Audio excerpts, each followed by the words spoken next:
Welcome to the National Conference on Reparations to African People. We're excited to have you. This is a historic event that is hosted by Uhuru Solidarity Movement. My name is Erica. I'm a proud member of the Uhuru Solidarity Movement, and I'll be your MC for the day. Uhuru Solidarity Movement is an organization created by and under the leadership of the African People's Socialist Party as a strategy to go into the white community to win solidarity with Black power and raise reparations.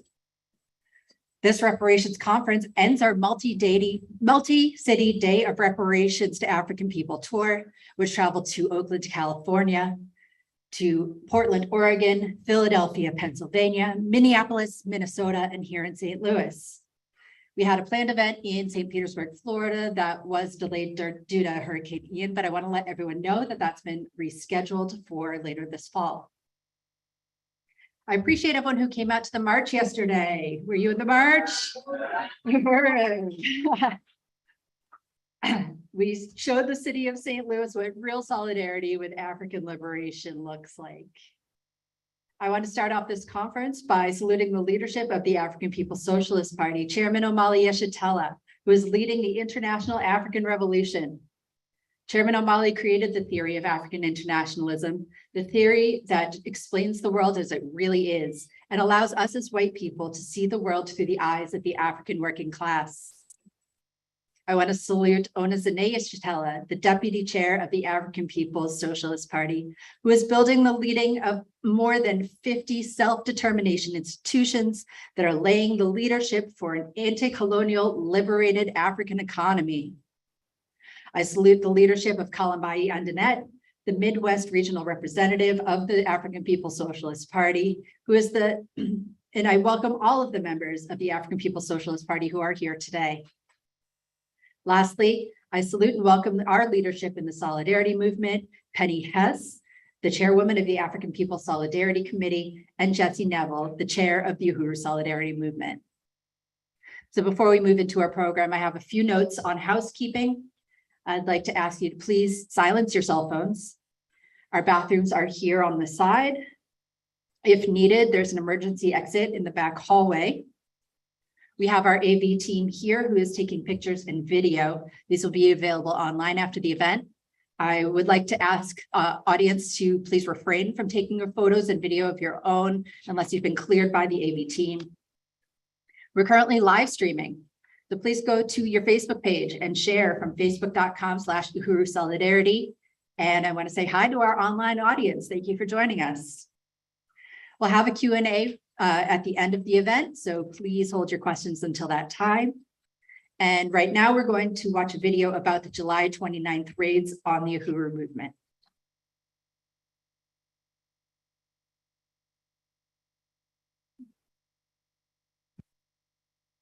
And the FBI.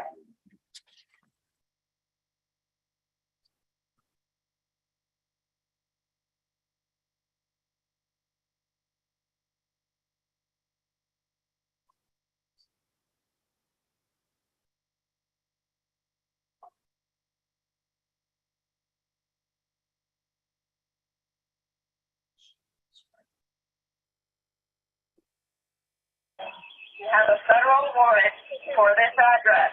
Keep your hands up and follow orders. This is the FBI. We have a warrant for... They handcuffed me and my wife out here. They wanted me to sit on the curb while they were carrying this out, something that I refused to do. They wanted my wife to sit on the curb out here, that she refused to do.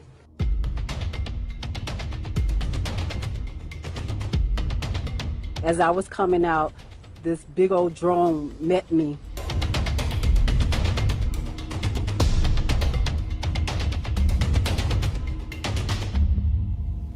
The only revolutionary organization that's done something here on the ground practically for African people is the one that's come under attack. Institution that offers a community radio station, a newspaper, a commercial kitchen, an Aquaba Hall rental space, and community office for our organizers. That was the building that has come under attack.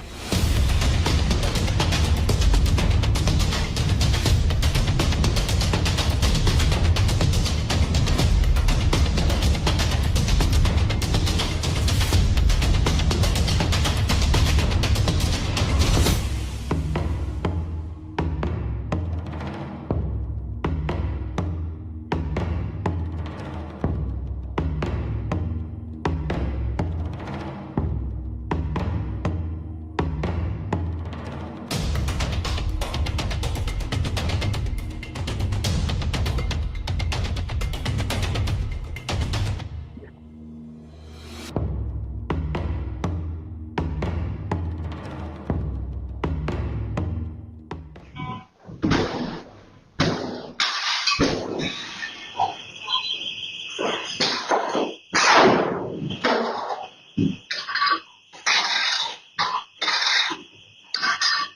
need a breach? What do you need? Need one. I don't know. Oh, it's all better than money. All Josh, of it. thank you.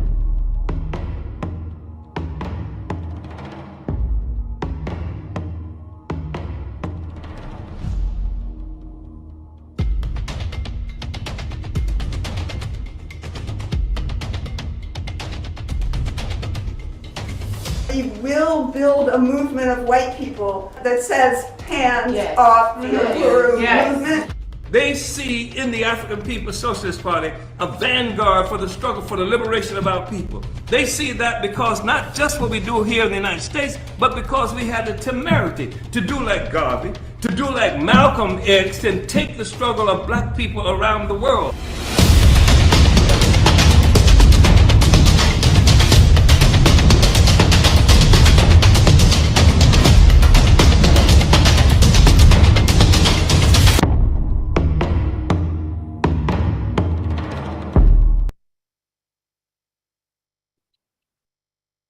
Whoa.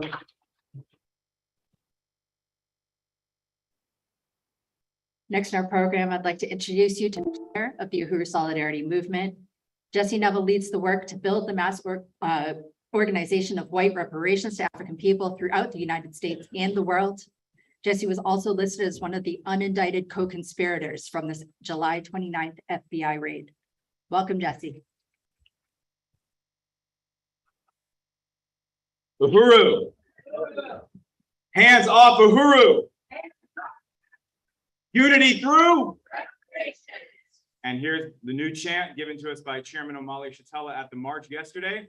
2, 4, 6, 8. Tell the people who we hate. The FBI, the CIA, the whole damn state. All right, Uhuru. I want to thank Erica for the introduction and for emceeing this event today. And I want to welcome everybody to day 2 of the Reparations Weekend here in St. Louis, which is the final stop of the 2022 Days of Reparations to African People tour that the African People's Solidarity Committee and Uhuru Solidarity Movement have been embarking on for the past month and a half. And I want to salute the leadership of the African People's Socialist Party. We have the profound honor to be an organization of the party under the leadership of Chairman Omali Yeshitela, the chairman of the African People's Socialist Party, the founder and leader of the worldwide Uhuru movement, we will have the honor to hear from later today, as well as Deputy Chair Onezene Yeshitela, who is the visionary and the architect and engineer of this program called the Black Power Blueprint, and many other economic and political programs of African self-determination around the world. And we will also have the honor to hear from Deputy Chair Onezene Yeshitela later today, as we have a tour of the Black Power Blueprint here in St. Louis, which I'm very, very excited about. And I also want to salute Chairwoman Penny Hess, the chair of the African People's Solidarity Committee, who will be speaking in just a few minutes, who has been working under the chairman's leadership, under the party's leadership, from day 1, from the founding conference of the African People's Solidarity Committee over 46 years ago, to forge the principled stand of white solidarity with Black power. And I want to thank and appreciate all of you, everybody who's here today, all the members of the African People's Socialist Party, the International People's Democratic Uhuru Movement, the Uhuru Solidarity Movement, and just anyone who made the decision to be here today in Aquaba Hall. And I also want to recognize this hall, this building, and what an honor it is to have this event in this historic Aquaba Hall. I want to thank the African People's Education and Defense Fund. Can we give a round of applause? APEDF. And we are going to learn later today about the amazing history of this building, how this came to be later on today when we hear from Deputy Chair on the presentation of the Black Power Blueprint. And I want to make my opening remarks here very brief and just say that the Days of Reparations to African People tour and campaign is something that is actually in the Constitution of the African People's Socialist Party. It is a mandate to the Solidarity Movement under the party's leadership to define what genuine solidarity with African liberation looks like, to carry out this annual tour every single year, to go out and in the biggest and deepest way possible, build the movement for white reparations to African people. And this is a tradition that goes back many decades to the 1970s, the late 1970s, when the African People's Solidarity Committee began coordinating what was then called Walks Against Genocide or Marches Against Genocide and African People's Solidarity Day, which then became the Days in Solidarity with African People and now the Days of Reparations to African People. So we are a part of this incredible history and this incredible legacy. And Chairman Omali Yeshitela is the leader who made it a goal in the 1980s to make reparations a household word. So anybody who came to this movement, I'm talking about from the white community, who came to this movement, came to this conference today because the word reparations caught your eye and it was something that meant something to you and that you wanted to be a part of actually making happen. Chairman Omali Yeshitela brought you to this conference and he began the work to bring you here today over 40 years ago with the campaign to make reparations a household word. I also want to say that this conference and tour was originally scheduled to build support for the African Women's Health Center, the Uhuru African Women's Health Center. And though the theme of the tour and the campaign changed to put forward the demand of hands off Uhuru, hands off Africa, to oppose the FBI's attacks on Chairman Omali Yeshitela and Deputy Chair and the African People's Socialist Party, the focus is still to build support for the Uhuru Wakulia African Women's Health Center because here's the thing we have to understand. That is what came under attack on July 29th. On the morning of July 29th, as many of us have heard the story that the chairman and deputy chair were awake at 5 a.m. preparing to start their day. So while the FBI was getting ready to start their day by loading their assault rifles and getting their flak jackets on and making sure the laser red sights on their rifles worked and making sure they had enough flashbang grenades to explode in the chairman and deputy chair's house, the chairman and deputy chair were getting ready to start their day by preparing to be at the Uhuru House that we're in right now. Deputy chair was getting ready to come here to preside over a training of 15 African women training to become doulas, to become birth workers, to address the genocidal conditions that African women, children, and families face in terms of infant and maternal mortality. That is not something that happens by accident or anything. It happens by design. It happens as a consequence of a colonial system that has robbed African people of any power over their own lives and resources. And we've heard the statistics that enough babies, mostly African, die in childbirth every year to fill 15 kindergarten classrooms. And it is the work of the Black Power Blueprint to put an end to that through the only solution that makes sense, which is power in the hands of the African working class. That is what Deputy Chair was getting ready to do on the morning of July 29th. And that training, by the way, still happened because Deputy Chair's incredible significance is in building organization. So even though Deputy Chair could not make it to the Uhuru House that day, when the training was expected to begin, the training still happened. There were people in place to carry it out, and it still happened, and that project is still moving forward. And that is the African People's Socialist Party right there. Okay. And the reason I'm taking time to talk about this is because it's almost too perfect, the imagery of the two things that were happening that day in terms of showing you what counterinsurgency is.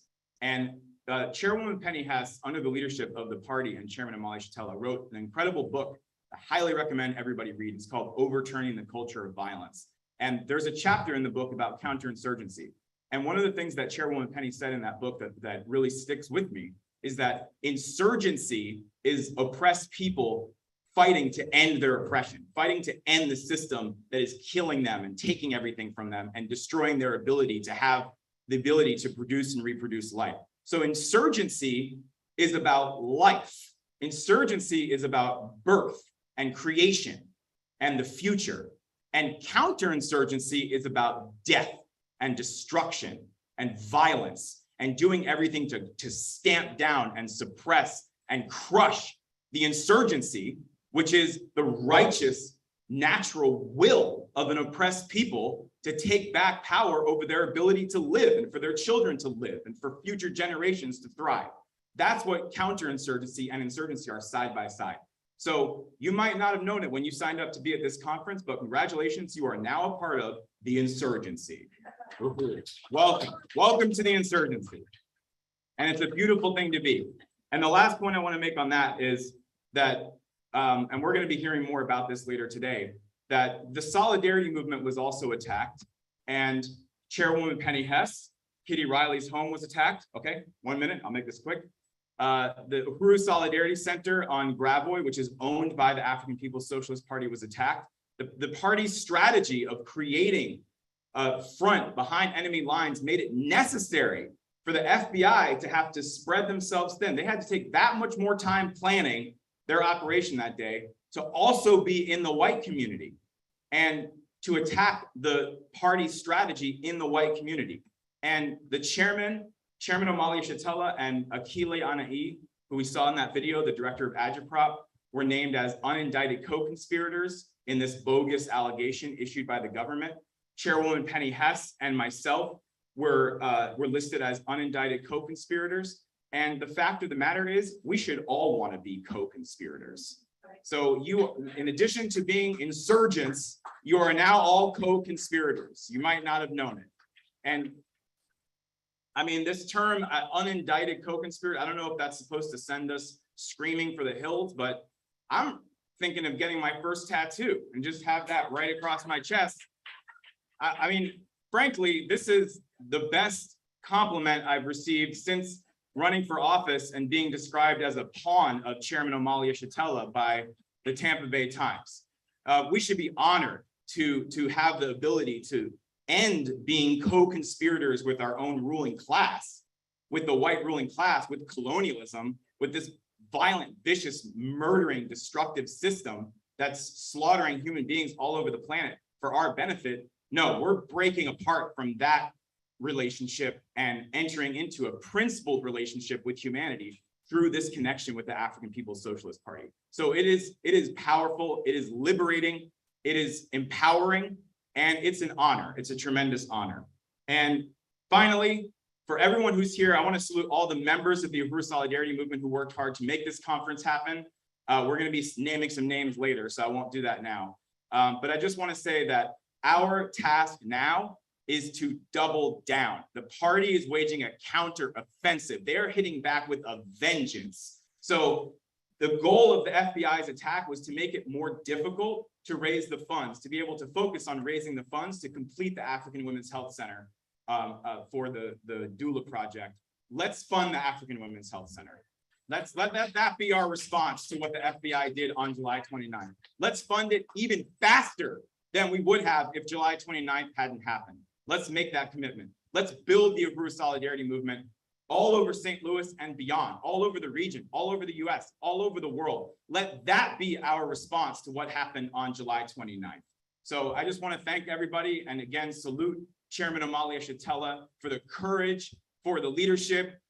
People, you know, because some of us were involved in the raids, people ask like, oh, wow, well, I'm so sorry, or were you scared? And somebody was scared. Somebody showed up with assault rifles and bulletproof vests on. They are scared of the African Revolution. And it's impossible to be scared when you're under the leadership of the most bold, brave, fearless African revolutionary in history, Chairman Amalia Shatella, and the vanguard party of the African working class. So let's send them into a full-fledged panic attack and do our job, our role in kicking the ass of the white ruling class. Hands off Uhuru. Uhuru.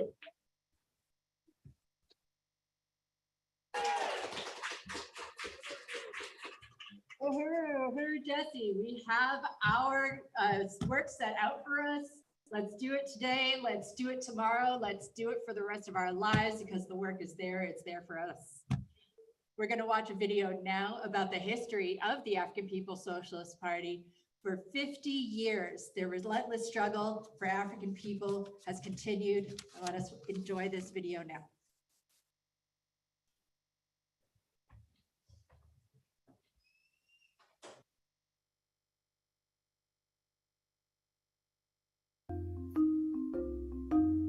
Omali Yeshitela, chairman of the African People's Socialist Party and leader of the African nation, was born at the time when revolution was the main trend in the world.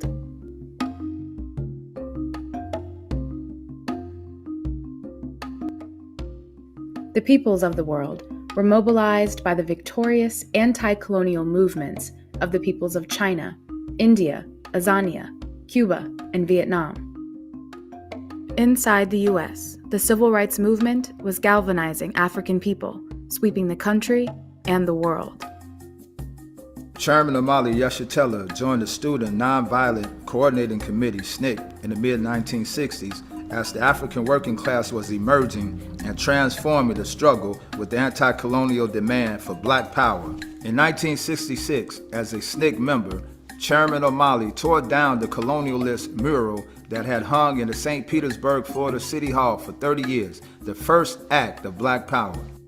For this courageous stand, Chairman Omali was beaten by the police, arrested, and sentenced to 5 years behind bars. From prison, Chairman Omali formed the Junta of Militant Organizations, JOMO, a black power organization in Florida and the South. JOMO played a leading role in the sanitation workers' strike of 1968 in St. Petersburg, Florida, which lasted for nearly 4 months. In 1968, the chairman founded the Burning Spear newspaper, now the journal of the African People's Socialist Party, in print for 53 years. Throughout the late 1960s and early 70s, the U.S. government used its counterinsurgency program, COINTELPRO, to assassinate and imprison leaders of the Black Revolution and destroy its organizations. Some of our leaders of that period are still locked up as prisoners of war today. As counterinsurgency wreaked havoc on the African community inside the U.S. and throughout the world, Chairman Omali exposed the imposition of neo-colonial politicians over the African working class. African people were reeling from the effects of the defeat of our Black Revolution as the government flooded our communities with deadly drugs, criminalized and imprisoned our people by the millions, and destroyed our revolutionary ideals and confidence with the help of the neo-colonialist puppets. The chairman was the only one who correctly defined the attack on the African Revolution as counterinsurgency, a colonial war against the oppressed rising up for justice and self-determination. That's what happens in our community. You don't blame the person, the victim, you blame the oppressor. Imperialism, white power is the enemy. Was the enemy when it first came to Africa, snatched up the first African, brought us here against our will, is the enemy today. That's the thing that we have to understand. Chairman Omali saw that it was necessary to build a disciplined, revolutionary party bound to the interests of the African working class and built around democratic centralism. Faced with the task of solving the problems left unresolved by the defeat of the African Revolution, the chairman began developing the political theory of African internationalism, a theory that demands actual practice. From the earliest days, Chairman Omali struggled that colonialism is the main problem facing African people in the U.S. and around the world, not racism, the ideas in the heads of white people. Anti-colonial struggle is a struggle for power, not for assimilation. In 1976, the party adopted the case of Desi Woods, an African woman in Georgia who killed a white man who tried to rape her. Woods was sentenced to 22 years in prison. The party led the worldwide movement that freed Desi Woods in 1981 with the slogan, "Free Desi Woods, Smash Colonial Violence." In this period, the chairman met one of the party's leading forces, Omowale Kefeng. The theory of African internationalism led the party to form the African People's Solidarity Committee in October of 1976. The chairman solved the question of what to do about the white people by organizing them under the leadership of the party, extending the African Revolution behind enemy lines. In 1979, the party built the African National Prison Organization, ANPO, an anti-colonial organization addressing mass incarceration as a tool of the counterinsurgency. In 1981, the first Congress of the African People's Socialist Party was held in Oakland, California, where the party adopted its 14-point platform, What We Want, what we believe, that appears in every issue of the Spirit. The APSP held the first tribunal on reparations to African people in Brooklyn, New York in 1982. As the people's advocate, Chairman Omali Yeshitela emphasized the African struggle for power using international law to indict the U.S. government for the crime of genocide.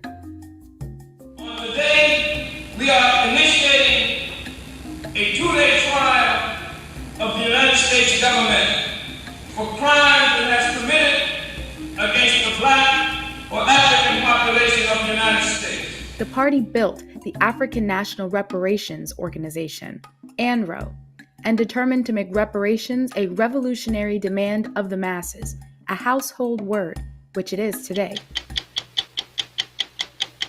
At the annual convention of a national coalition pushing for reparations, the message was loud and clear.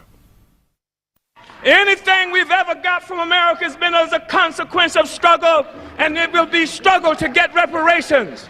We have to build a movement that will create the kind of crisis for America that it has no alternative but to give our people what is our right.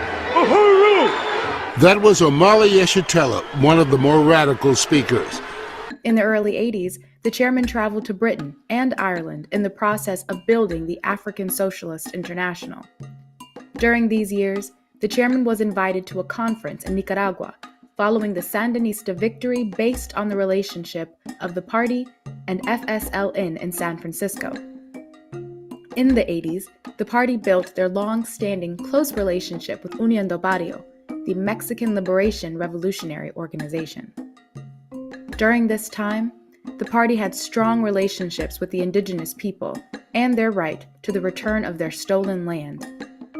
The 1980s are defined as the Oakland years, when the chairman and the party forced the interests of the African working class onto the political agenda once again.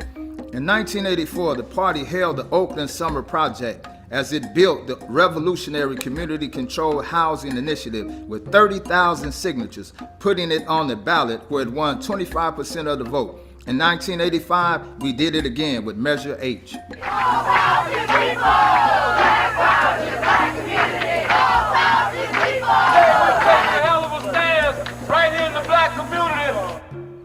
During this time, in the thick of daily struggle on the streets, the chairman developed the theory of African internationalism. The chairman scientifically proved that capitalism was built through colonialism. Europe's assault on Africa, the kidnapping of African people, turning them into commodities, stealing their labor, genius, land, and resources. As Chairman Omali Yeshitela has taught, colonialism is the mode of production of capitalism. This is what transformed white people from feudal serfs into Europeans, colonizers whose lives, aspirations, and prosperity require the suffering, terror, and genocide of African and colonized peoples. The chairman wrote key books and pamphlets during the Oakland years, while also publishing the spear at the Oakland Uhuru House. His books in this period included A New Beginning, The Road to Socialism is Painted Black, The Economic Critique of Imperialism, Build and Consolidate the African People's Socialist Party, and many more. The party's fight to raise up the African working class included constant organizing around housing, homelessness, prisons, foster care, the imposed drug economy of crack cocaine, community health care, all from an anti-colonial position and struggling for power. The African People's Solidarity Committee was tasked by the party with winning the demand for reparations in the white community. APSC began holding its annual walk against genocide in the Oakland Bay area as a fundraiser for the work of the party. Today, APSC is still on the front lines of winning reparations, building its mass organization, Uhuru Solidarity Movement, with members in 130 cities in the United States. In 1980, APSC launched the Holiday Pie campaign in the Bay Area as a fundraiser for the African National Prison Organization. The pie campaign is now under the party institution of Uhuru Foods and Pies. In 1989, APSC opened the first Uhuru furniture store on Grand Ave in Oakland, where it still exists today as a project of the African People's Education and Defense Fund. During these years, With the party's national office based in Oakland, the party purchased the Uhuru House at 7911 MacArthur Boulevard, opened the Spear Graphics typesetting business, and launched the Uhuru Bakery Cafe on Telegraph Ave. Building dual and contending political and economic power in the hands of the African working class has always been fundamental to the work of the party, distinguishing it from other organizations. In 1987, Huey Newton spoke at the Oakland Uhuru House with Chairman Amalia Shatella. This is when Newton famously passed the torch, stating that we might not have the Black Panther Party, but we have the Uhuru House. The Black Panther newspaper, but he had a burning spear. In 1987, the party sent organizers to Philadelphia with the slogan, "Reinforcements are on the way," following the brutal government bombing of the Move House, which murdered 11 African children, women, and men in 1985. When Huey Newton was assassinated on the streets of Oakland in 1989, the party jumped into action, galvanizing the African masses with daily demonstrations upholding Newton's revolutionary stature. The party served as the color guard at his wake and led thousands on the funeral march, neutralizing bourgeois media attacks and demanding black power to the African community. Angry protesters blamed the FBI for Newton's murder.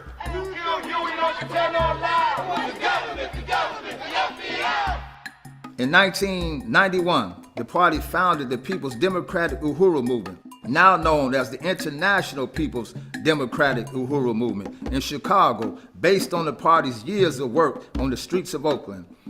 In Philadelphia, the party built Impedum, which took on a fierce fight back against relentless colonial police terror against the African community, and opened an Uhuru House in West Philadelphia. In 1994, the party opened Uhuru Furniture and Collectibles in Philadelphia, which thrives today as a popular APEDF institution and party hub under the leadership of Deputy Chair Ona Zane. In 1996, the chairman gave direction to the massive uprisings and struggle of the African working class after 18-year-old Tyron Lewis was murdered by the police 3 blocks from the St. Petersburg Uhuru House. The rebellions and the chairman gained worldwide coverage as the party led the demand for economic development, not police containment. They intended to kill us that night.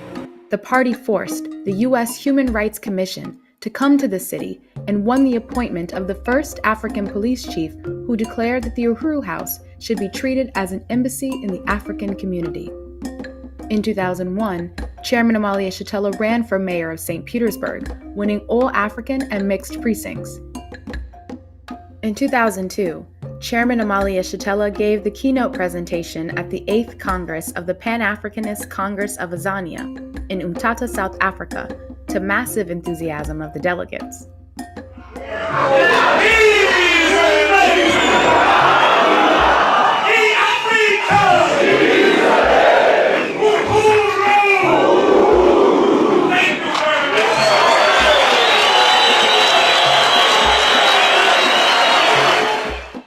In 2004, the African Socialist International was formally founded in London.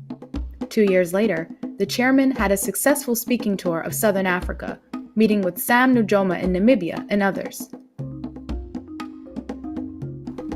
In 2007, the African People's Socialist Party founded the All African People's Development and Empowerment Project, APDEP, with the mission to collectivize the skills that African people have around the world in order to build concrete community-based development projects in areas of agriculture, education, and healthcare. In 2008, the chairman founded the Black is Back Coalition for Social Justice, Peace, and Reparations, and held his first march on the White House, occupied by the newly selected neo-colonialist Barack Hussein Obama. The University of South Florida created a special edition library of the chairman's works in 2010. This was also the year of the party's 5th Congress, and Ona Zane Yeshatela was named party deputy chair, responsible, among other things, for all the party's economic work. Building the party and the African Socialist International around the world, Chairman Omali toured extensively throughout the United States, Europe, Africa, Russia, and the Caribbean. In 2014, Chairman Amalia Shatella went to Ferguson, Missouri in the midst of the massive African working class-led uprisings following the police murder of Mike Brown. The chairman recruited and built the International People's Democratic Uhuru Movement, which is now headquartered in St. Louis. In 2015, the party founded the African National Women's Organization to bring African women into political life, to build our leadership and empower us economically, socially, and politically. In 2017, Deputy Chair Ona Zane was sent by the party to St. Louis, where she began the process of purchasing dilapidated buildings, launching the Black Power Blueprint, now known throughout the world for its programs of Black working class political and economic power. The Black Power Blueprint has transformed North St. Louis and beautified it as a fight back to white gentrification by creating an anti-colonial African economy. The projects include the Uhuru House, the Gary Brooks Community Garden, the 25-foot African flag flying from a 50-foot flagpole, the community basketball court, a planned retail space, the African Women's Center, the fourplex housing unit for the African independence workforce, the Jico Cafe and Kitchen, and the One Africa, One Nation Farmers Market. In St. Petersburg and St. Louis, the party has run several candidates for local office on the platform of reparations to the African community. In 2019, Chairman O'Malley was invited to a debate by the Oxford Union in England, the first African revolutionary to be invited since Malcolm in 1964. The chairman received a standing ovation and was unanimously voted the winner of the debate. But it's going to take revolution in order to do this. African revolution. In order to do this, African revolution that will destroy imperialism and the world economy that's responsible for the growing immiseration of the masses of people around the world. Uhuru.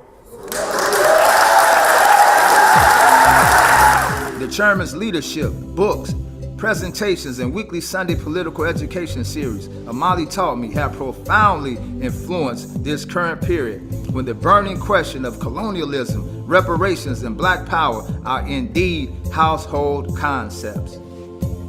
Currently, the party is celebrating our 50th anniversary. We are building for our 8th Congress to be held in occupied Azania in 2023. Leader of the African nation, Chairman Amali, has built a worldwide movement with organization on the ground throughout the U.S. and in Africa, Europe, and the Caribbean. Because of Chairman Amalia Shatella, the African working class and oppressed peoples everywhere have a future of liberation, self-determination, and socialism under the leadership of the African working class. Thanks to Chairman Amalia Shatella, African workers and the peoples of the world now have the leadership and the tools to defeat U.S. imperialism and usher in a period where anti-colonial struggle is again the main trend in the world. Izweletu y Africa.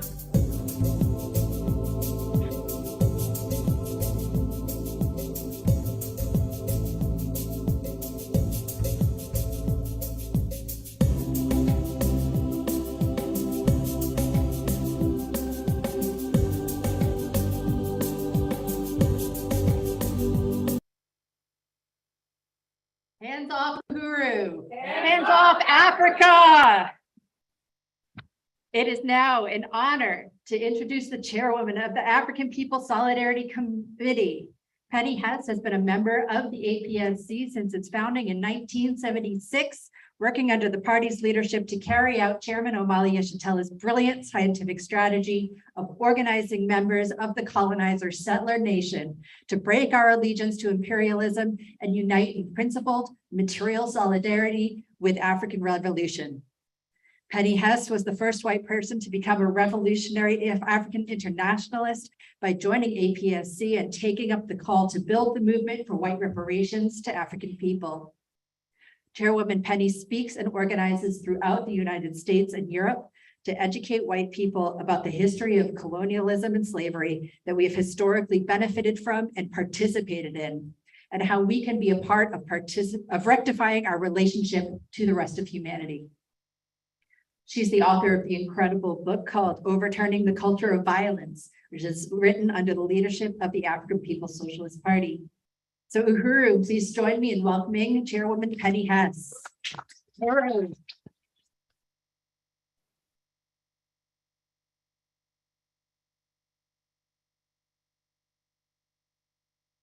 Uhuru,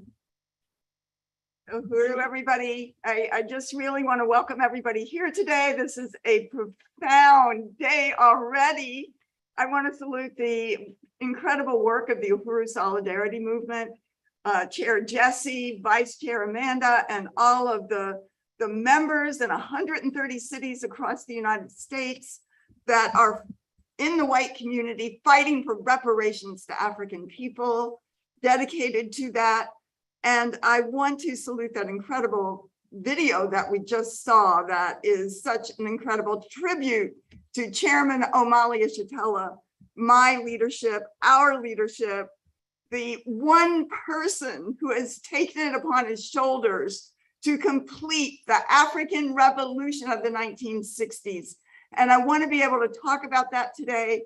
Chairman, I just want to salute the incredible leadership that you have brought to the entire world, as it tries to show, as it shows a little piece of that in that incredible video of some of your history.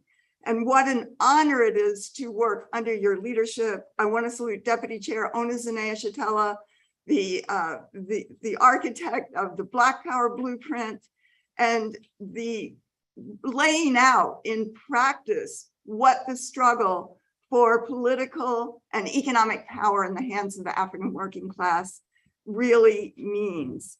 I do want to say that I'm incredibly proud to be an unindicted co-conspirator named by the most vicious system that has ever existed on the planet Earth, and to be named with Chairman Omali Yeshitela. That is an incredible honor. And also with Chair Jesse and Director Akile and basically the entire Uhuru movement. And as Comrade Chair Jesse said, when we come here, we're saying, yes, we're unindicted co-conspirators. Although I want to say the chairman is not a conspirator. Everything the chairman does and the party does is transparent. It's on the pages of the Burning Spear newspaper. It is nothing about conspiracy. The chairman has said over and over again, fought for in every way the total liberation of Africa and African people around the world, and has called on white people to stand in solidarity with that, and has done that in unity with the liberation struggles of every oppressed and colonized person on this planet. So the chairman is changing the world. This is the movement that is changing the world.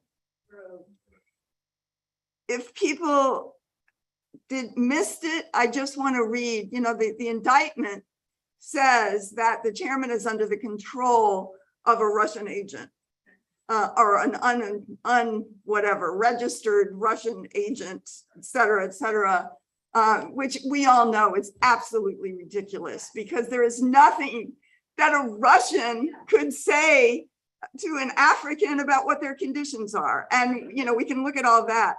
But in fact, the chairman influences Russia. I just want to say that. And in case you missed it, I just want to read a couple of words of what Putin said a couple of weeks ago. That was almost direct quotes from Chairman Omali Yeshitela. Putin said in a speech, "It is worth reminding the West that it began its colonial policy back in the Middle Ages." Okay, let's stop there. Who else talks about the fact that Europe went out in the Middle Ages during feudalism and began assaulting Africa? I've never heard anybody say that before. That is from Chairman Omali Yeshitela. So he said, back in the Middle Ages, followed by the worldwide slave trade, the genocide of the Indian tribes in America, the plunder of India and Africa, the wars of England and France against China, as a result of which it was forced to open its ports to the opium trade. What they did was get entire nations hooked on drugs and purposefully exterminated entire ethnic groups for the sake of grabbing land, and resources, hunting people like animals. This is contrary to human nature, truth, freedom, and justice. Vladimir Putin, quoting Chairman Amalia Shatella, nobody else says this in the world. So I want to really salute that. I'm very honored to be the chair of the African People's Solidarity Committee. And I also want to salute the many amazing comrades and leaders of the African People's Solidarity Committee, including Comrade Kitty Riley, who is here, members of APSC who have taken responsibility to be in the leadership, the National Central Committee, which is directly accountable to the African People's Socialist Party. On a regular basis, we have to report everything we do, and all of the work is put out by them, and we carry it out. And that it's really important that we understand the significance of the Solidarity Committee and the African People's Solidarity Committee and the Uhuru Solidarity Movement, under the leadership of the African Revolution, the African working class, which is how it has to be. The African People's Solidarity Committee is part of the strategy of the African Revolution laid out by Chairman Omali Shatella when the African People's Socialist Party was just coming into being, to end the isolation of the African working class. And that involved, of course, its relationships with oppressed and colonized peoples around the world, but also creating a second front, a strategic relationship of white people as those who can express the interest and the ideology and the goals of the African Revolution behind enemy lines in the colonial society, in white society. This has never happened before. It has never happened before. And this is why the African People's Solidarity, the Uhuru Solidarity Center at 2654 Gravois was attacked by the FBI on July 29th. It was an attack on the party and on the party's strategy, but they had to do that because it was created to be a second front and to do there. And this was historic. That this is, I want to try to go into this in a little bit because the existence of the Solidarity Movement becomes like a flank to the African Revolution. And when the colonial state attacked it, it did what is called a flanking maneuver. It hits the revolution from the side on a counterinsurgency. And it expects that flank to be weak. But the flank is strong because of struggle and leadership and all of you who are part of this.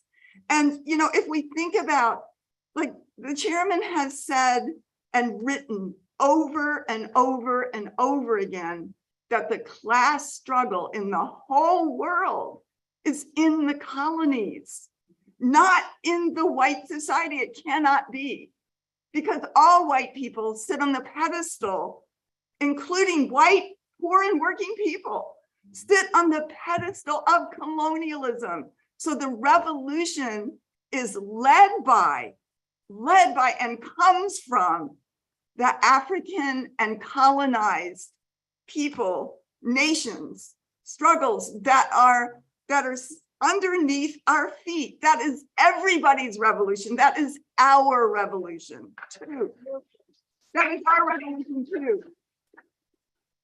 And many colonized leaders have talked about this, have struggled around it. Ho Chi Minh, against to the French Communist Party, saying, you know, that the leadership of the world revolution is in the colonies.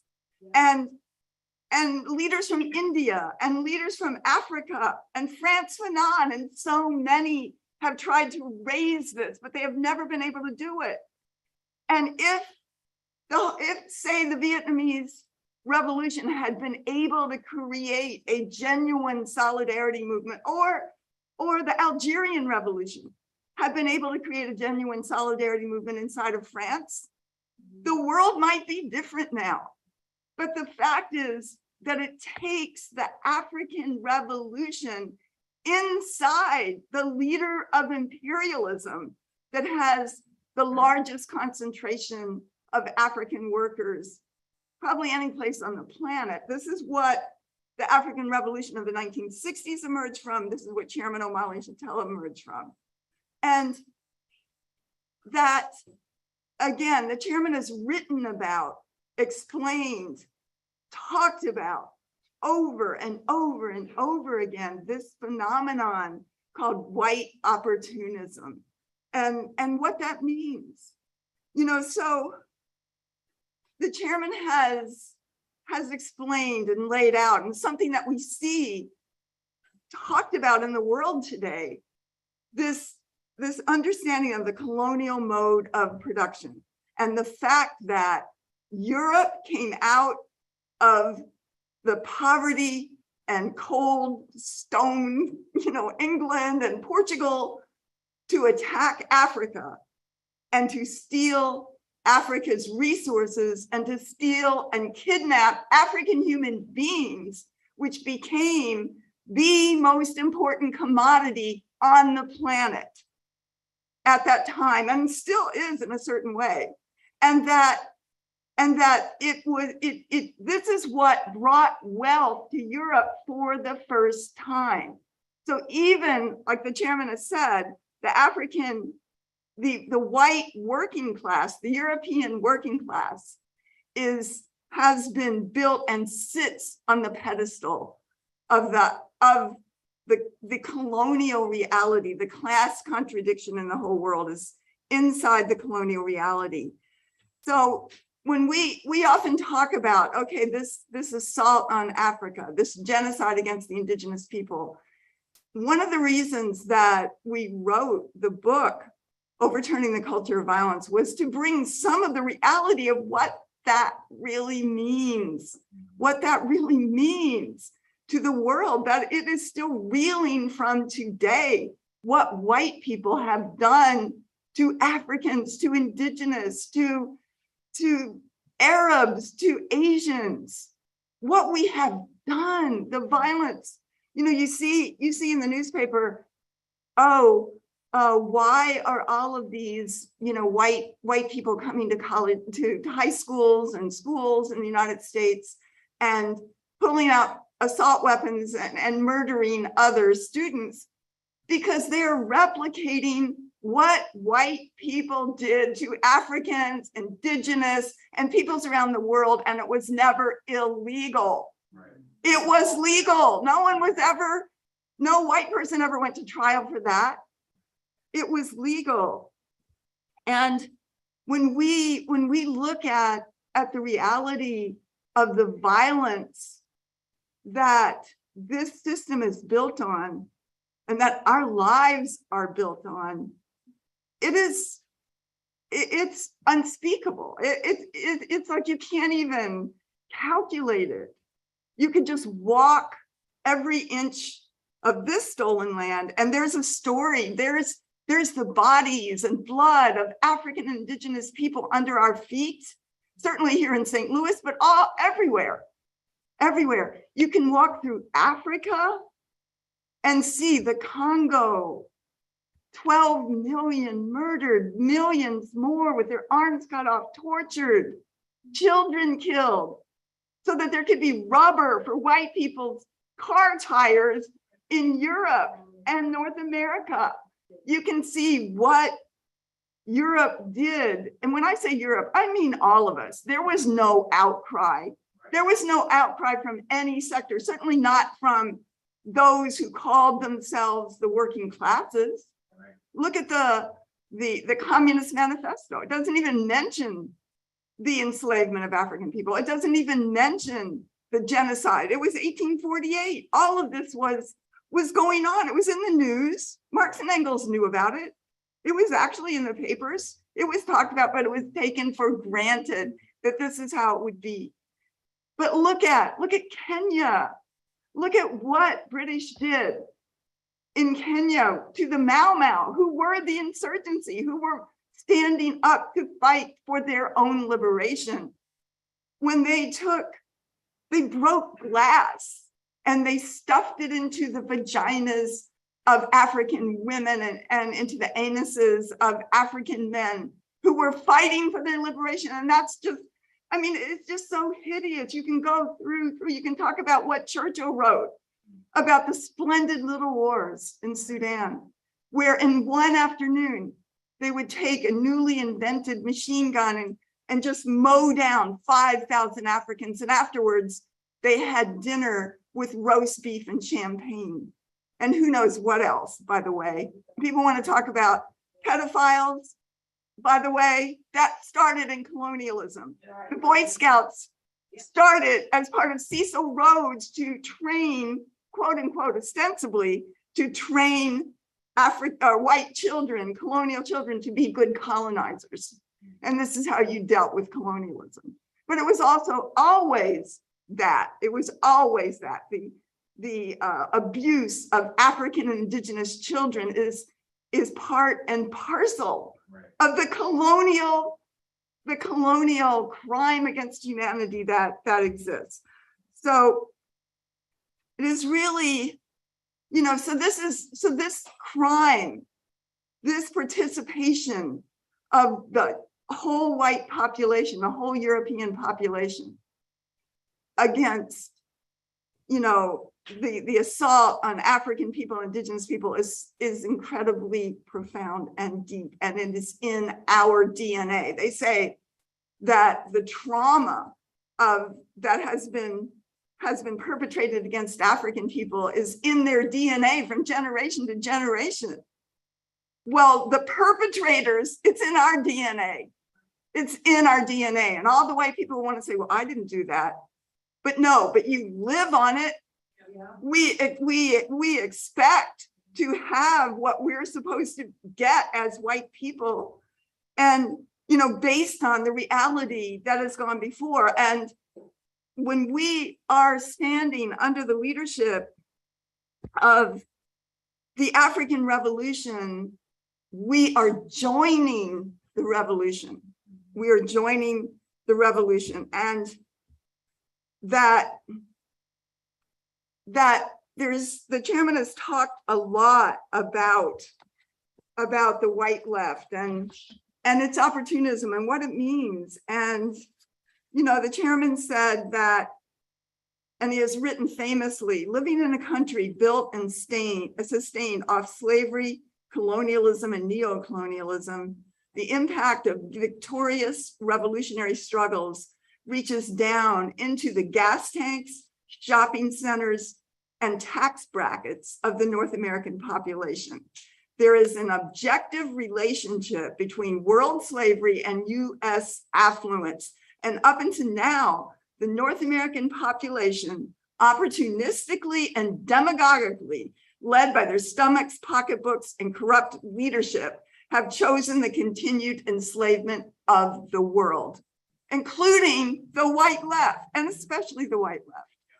And, it's like we can't, let me just say this. It was really, really important that for us to understand that the chairman struggled with us in the African People's Solidarity Committee, which was formed in 1976, for nearly 10 years. And we did a lot of good work, but we also could be totally opportunist and did many, many, many things that betrayed the African Revolution as well. And it took a long time for us to be able to begin to incorporate, to internalize that this is our analysis. We are not doing a favor for any African. We're not here because we like African people. We're not here because we want to have African friends or anything like that. This is our revolution. There is no other revolution. There is no other revolution. That any other struggle would be the Proud Boys or, the word Nazi is an acronym for National Socialism. for National Socialism.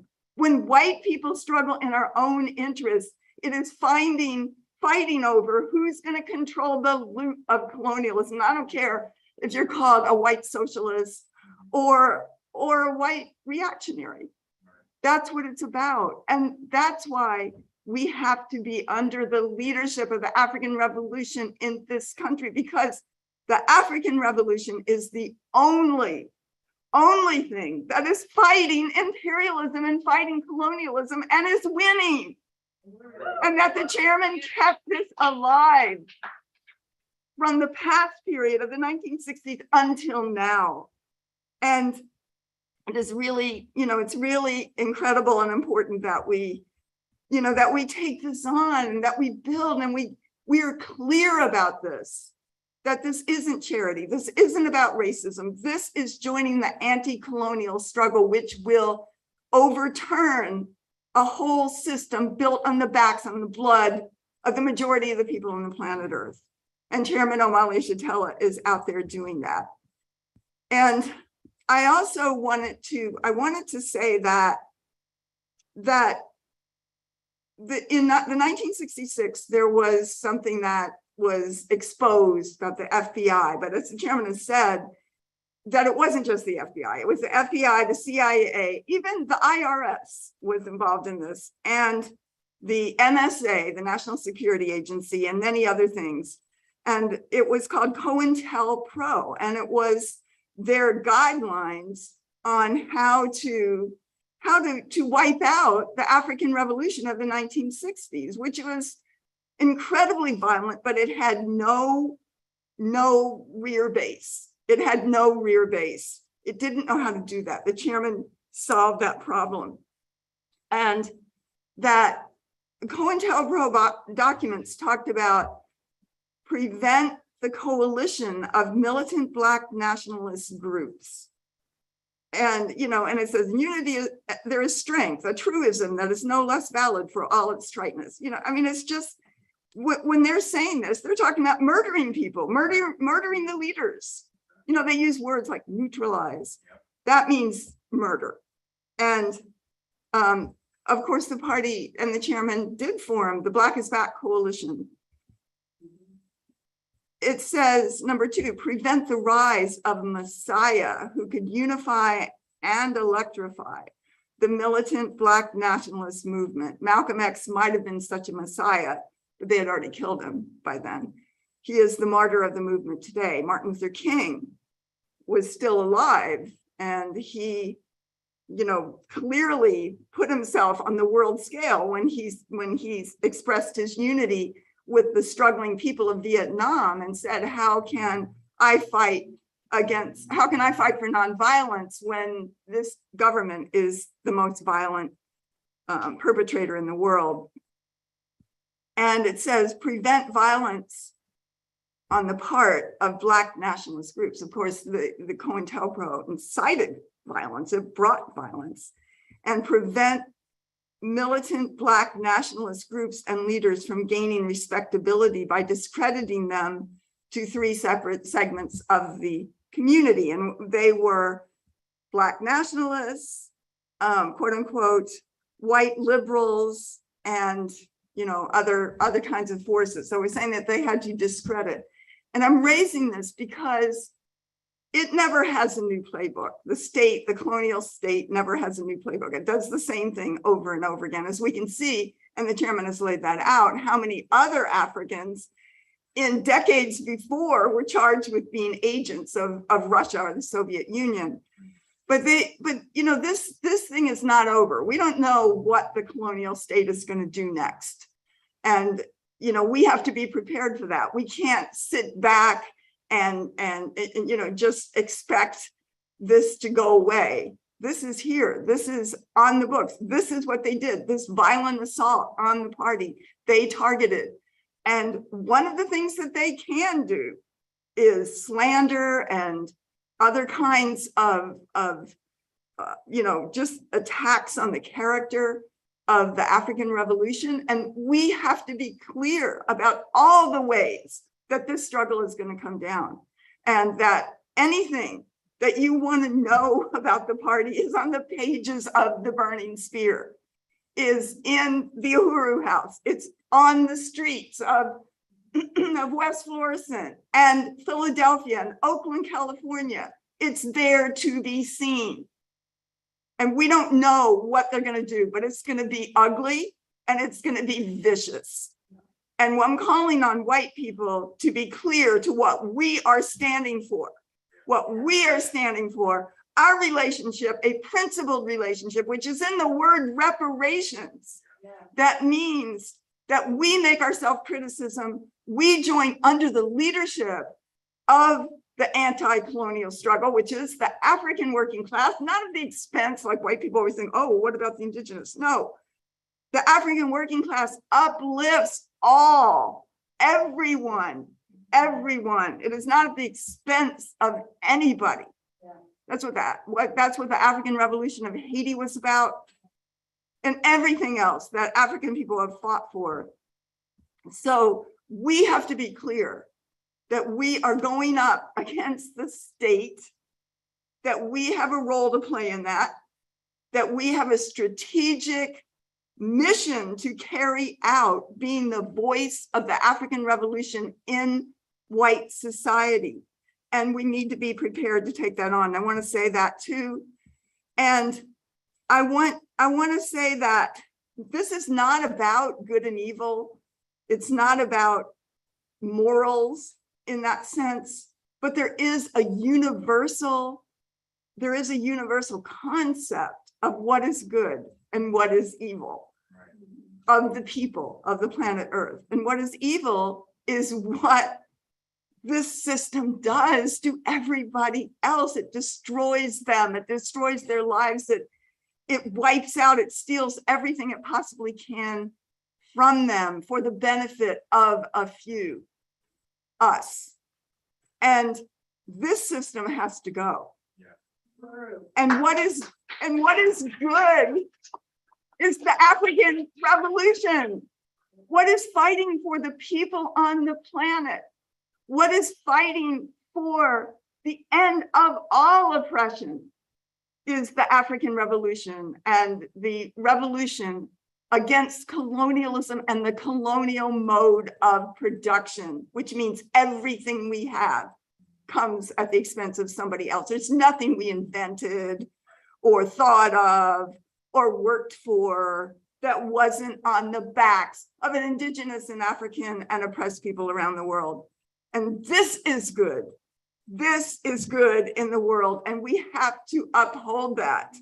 We have to stay there. We have to remember that we have the ability to be opportunists, that we can determine whether we're going to see this today or whether we're not going to see North St. Louis today, or the conditions of African people here or any place else in the world. That we're going to stay here, that we're going to, what we hear, that we will not forget. We will not turn our backs on, that this is our future. If we want to see an end to the destruction of the environment that has been created by the colonial mode of production, it will be African and indigenous peoples who make that pure nature, not white people. We created it. It's never going to be solved under the system. If we are looking for gender rights and workers' rights and everything else, all of the contradictions are created by this system, and it cannot be overturned by this system. The future of this planet is in the African Revolution and the leadership of the African working class, the return of this land to the indigenous people, that fight to liberate. This is still their land, from Alaska to the tip of Chile, throughout the Caribbean. This belongs to the indigenous people. It is their land. And this is a future that we have to fight for. There is nothing in this system, in the news or anything in this period today. Everything is in collapse, as the chairman has shown us over and over again, that there is nothing but crisis. There is no future to be had. So our future is in the liberation of African people. It's what we have. We have to go out there. We have to build a movement. We have to raise all the resources that are needed to, to go back into the hands of the African working class. And we have to win all the white people that we can win, all the white people that are in despair, that are dying, committing suicide and drug addicted, all of these things. We have to win them. This is where we can find our liberation, so to speak, by taking a stand of reparations and joining in genuine solidarity with the people on the planet Earth, the African Revolution, Chairman Omali Yeshitela, the African People's Socialist Party, the future of the planet. Uhuru. Reparations.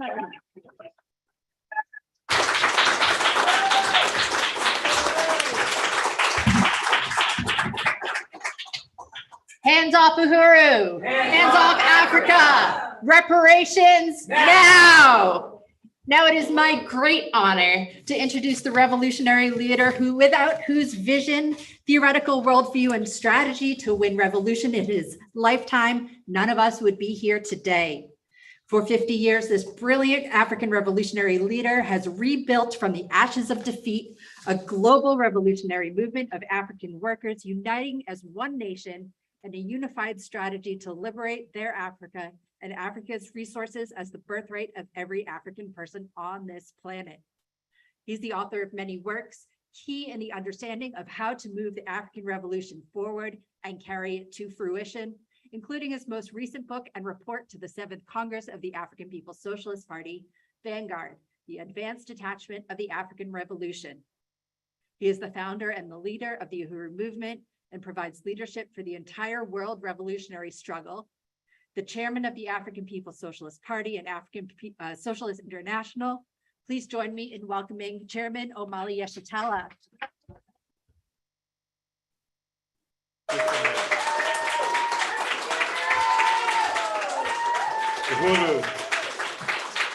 Uhuru, thank you so much. Nova, Torin, please come up. Come up, please.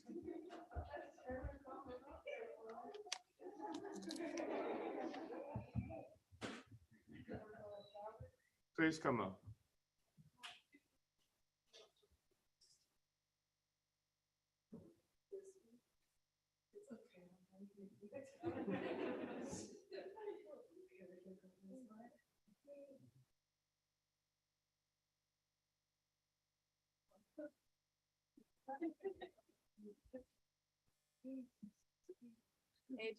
Uhuru. I wanted them to come up because I want to take the abstraction out of this issue that we're talking about. When we talk about African liberation, when we speak of African liberation, it's not just some kind of abstract discussion. It's for Nova, it's for Torah, it's for the number of African babies who die in their first year of life, right here in St. Louis, enough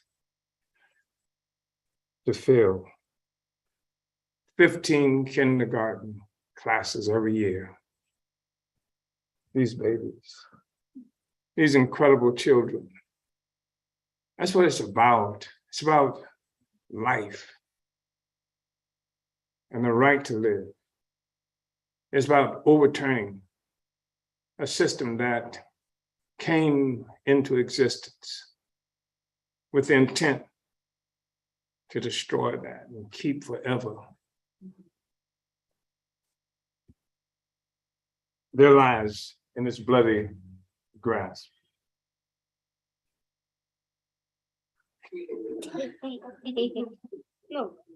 I can't understand how this child learned so early how to do that.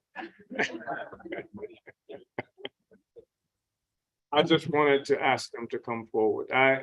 These just are the clearest examples of why we do what we do. And that this whole notion about it would take Russians to encourage us to fight for them for their lives. It's just an extraordinary garbage. And it is garbage that's thrown into a cesspool of colonial ideology, colonial philosophy that make such assumptions about our people that it would take Russians or anybody else to push us to fight for them. Thank you, Tora. Thank you. Thank you, darling.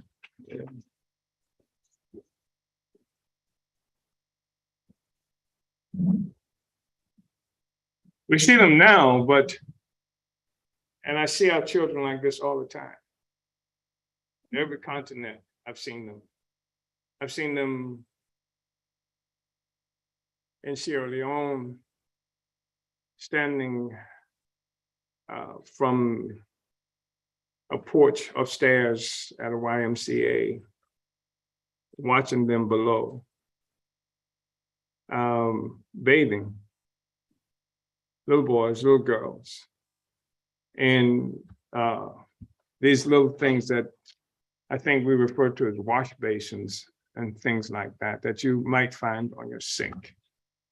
Seen them washing, bathing, these children, and surrounded literally by rats, huge rats just running around while they're doing this.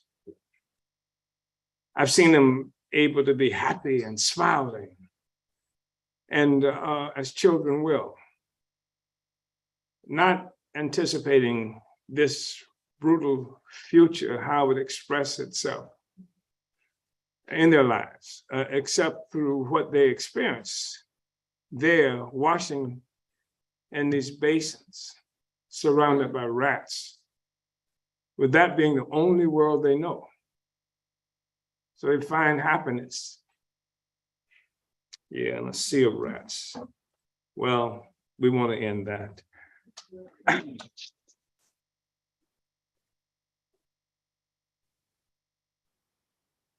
I really want to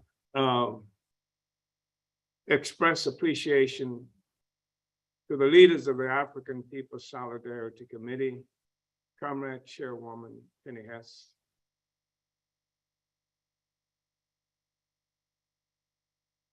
the Uhuru Solidarity Movement, Comrade Jesse Neville,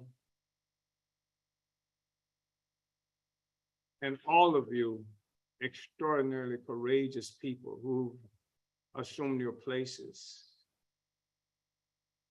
in the ranks of those who would voluntarily advance the cause of humans to destroy this system we have, oppression and exploitation, to fight for the dignity of humanity, and for those of us who are the producers of life, those of us who engaged in some ways in the production of life. I just want to express my appreciation to your being here. I listened to the brilliant presentations by Comrade Penny and Comrade Jesse. They're magnificent, just brilliant, just extraordinary presentations. And the fact that we're here looking at days of reparations, and there's a reason that we're here. And I heard Jesse and Penny say something about that. And it's important for us to know this as well, because we do extraordinary work in the various places where we are located.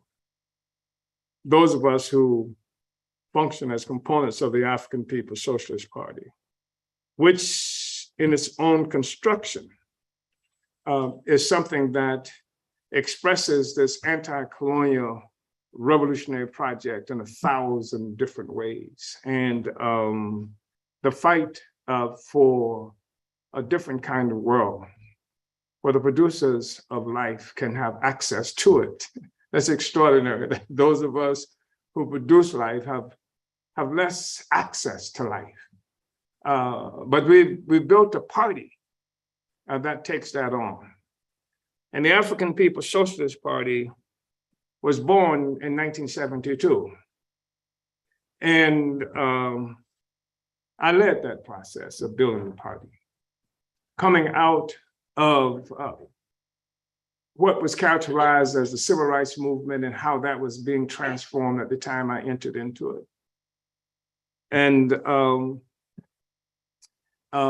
with the rise of consciousness of Africans and people all around the world, that there was no future in just trying to find accommodation with this system that was killing us, that trying to please it, trying to convince it that we deserve to live, that Black Lives Matter. There was no future there, that there is actually a material basis for this relationship. It's not because Trump was lying when he talked about how religious he was, when he stood up and held up the Bible and had the military force come out to protect him. That's not it. It's not because Joe Biden and his filthy, corrupt, lying, thieving son, that they're all of those things.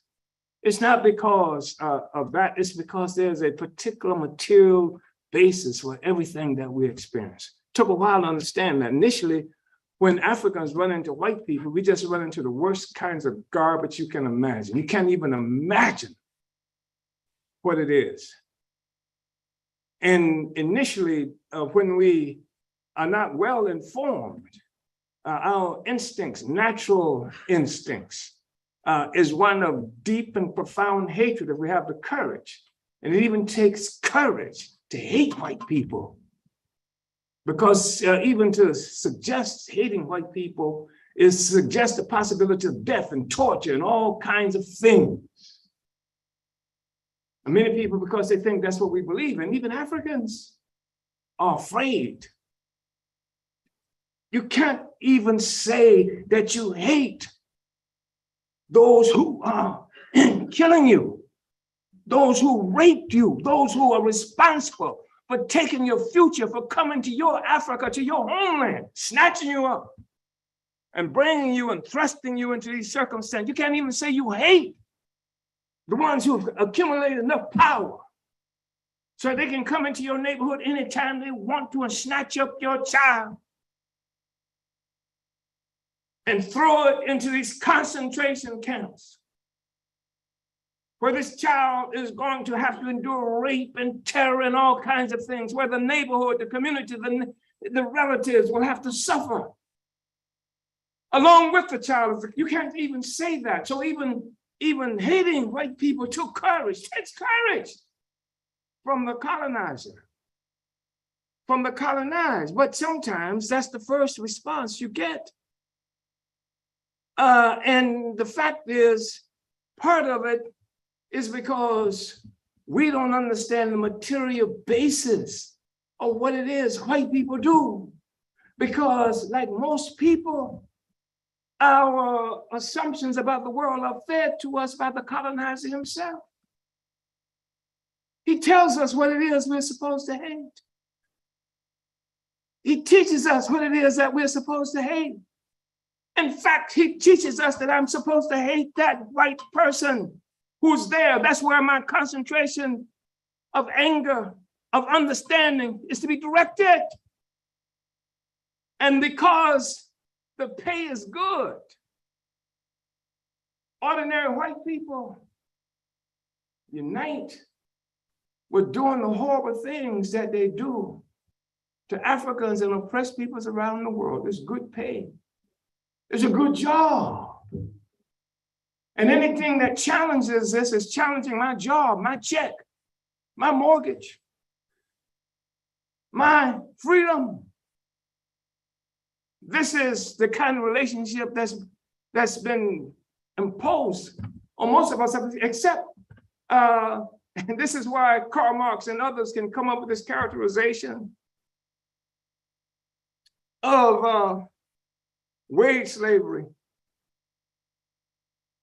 The white workers get paid for it, and the others of us don't get paid.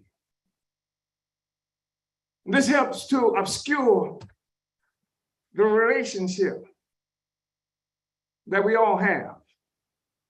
And of course, saying that and understanding that didn't prevent the Vietnamese who were experiencing French terror, American terror, general terror from the colonizer, recognizing that those who came there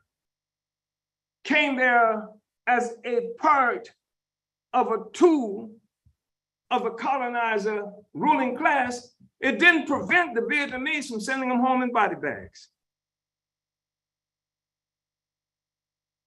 It was the best form of political education that those white kids could have got, that the white world could have got. It's better not to mess with them. It's better to try to find a life in a different way. But again, I had thought about what I would talk about, and I had wanted to struggle really to be coherent and concise and to make a decent presentation. I'm not trying to demoralize anybody. I'm hoping that we're doing something other than that. But you know, the fact of the matter is, if we just look at the history of this country and the history of the colonizers in dealing with colonial subjects who resist, whether it's Lumumba in Congo, whether it's Dedan Kimathi in Kenya, and the 300,000 or more murdered by the British because they simply wanted their Kenya back, their land back, right? We see historically what the colonizers will do to maintain the status quo and what it would do to anyone who resists, or anyone who thinks about resisting, anyone who would try to lead resistance.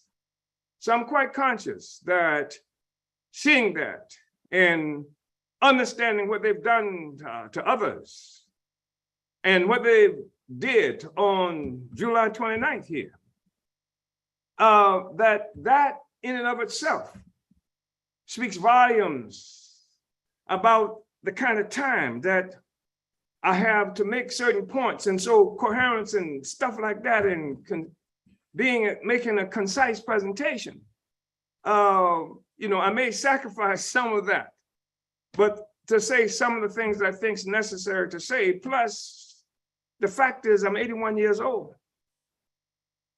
And so that's something that I'm dealing with at the same time. But my objective is to live longer than this goddamn social system. You understand? Yeah.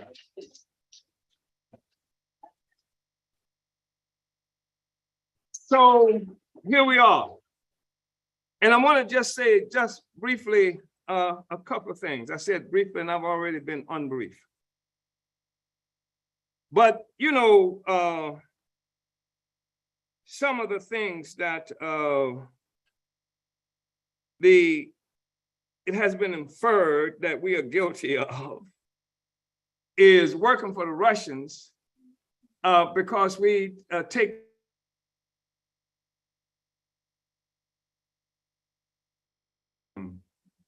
into signing petitions that would take this question before the United Nations. Genocide. There's a United Nations Convention on the Prevention and Punishment of the Crime of Genocide. That was passed in 1944 by the United Nations, 1944-45. It would be 40 years later before the United States would even ratify that. Did you know that? It was like 1980 something before it was ratified. And then with the caveat that if it were ever charged, as the United States, with genocide, it wouldn't have to pay any price. That's to say, it wouldn't be any consequences. This is the United States on the continent of the Convention of Genocide that the Russians got us, they say, to promote, notwithstanding the fact that you can go to any of the documents that coming from our party, almost from its inception, that raised the issue of genocide being committed against African people, notwithstanding the fact that shortly after the United Nations Convention on Genocide was adopted, we had Paul Robeson, we had others in 1951-52 who went before the United Nations to charge the United States with the crime of genocide. Notwithstanding the fact that there's this long-standing history in our movement. And the fact, of course, is that the Genocide Convention was not something that was passed to satisfy the interests of Black people or the indigenous people who lived here, or most of the people around the world. The Genocide Convention was something that was put forward by white people to protect the interests of white people. It was done by somebody named Raphael Lemke, who was a Polish Jew. And it was dealing with the issue of the treatment of white people by white people, etc. Nevertheless, there was never a question that was put forth. None of the media, when they confronted us around this charge of what the Russians said we were doing, that we were rather, that we were, they were confronting us with what the FBI said, that somehow we were working for Russia, putting forth the issue of genocide. So no question was ever asked, is genocide being committed against Black people? Or do you simply negate the question, undermine the question, obscure the question by saying that the Russians told us to say it? Here's what the Convention on Genocide says, and you should be aware of it. It said any of the following acts committed with intent to destroy in whole or in part a national, ethnic, racial, or religious group as such, A, killing members of the group, George Floyd, B, causing serious bodily or mental harm to members of the group, C, deliberately inflicting on the group conditions of life calculated to bring about its physical destruction in whole or in part, D, imposing measures intended to prevent births within the group, and E, forcibly transferring children of the group to another group. This is what they said is genocide. It wasn't supposed to be about us, but this is the reason why the United States refused to ratify the convention for more than 40 years. And even then, because they knew they were not going to stop killing us, they knew they were not going to stop coming at 5 o'clock in the morning with flashbang grenades at our homes. They said, even if we are convicted or accused of genocide, we won't have to pay a price. That was the caveat for its ratification by the United States government. I just want to share this with you. And it says that Article 3 defines the crimes that can be punished under the convention. A, genocide. B, conspiracy to commit genocide. Conspiracy to do any of the things that it talks about. C, direct and public incitement to commit genocide. D, attempt to commit genocide. And E, complicity in genocide. Like a 5 o'clock in the morning flashbang grenade by assault weapon carrying troops against people who are fighting to end the oppression, fighting against the right of Nova and Dorian to grow up. So I thought it was just important to share that with you in terms of this whole question of genocide. It's not just some abstract question. And it was never meant to apply to us, just like voting was never meant to apply to us. The fact is that they got trapped with their own stuff. They have a term for that. They call it being hoisted on their own petard. So why then? Why now?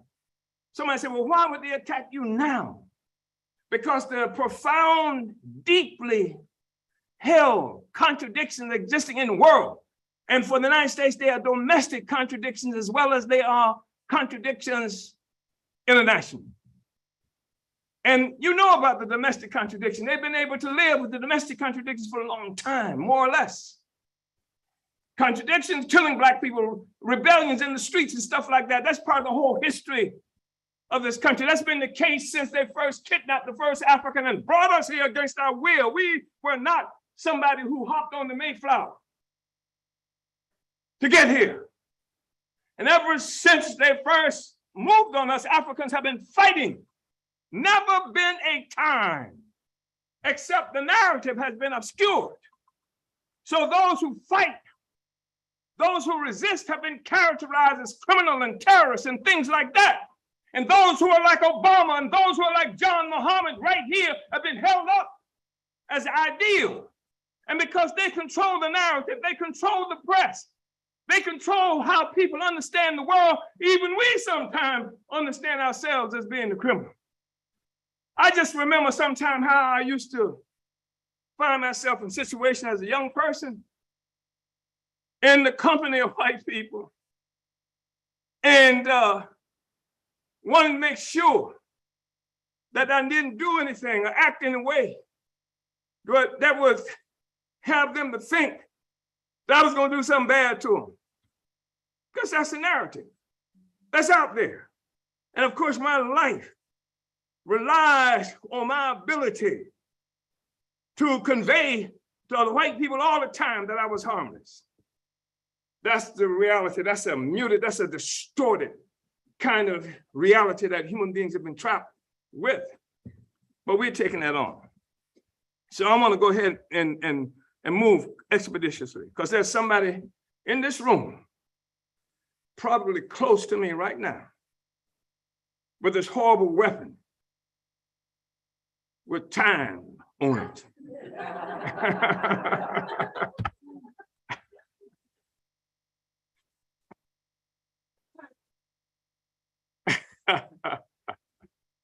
So I want to just work with that. The strategic component of the party is this, that Comrade Jesse was right. 40 years ago, you were created. And at least since the 1970s, when we developed the whole strategic approach to liberation of Africa and African people, you were part of this.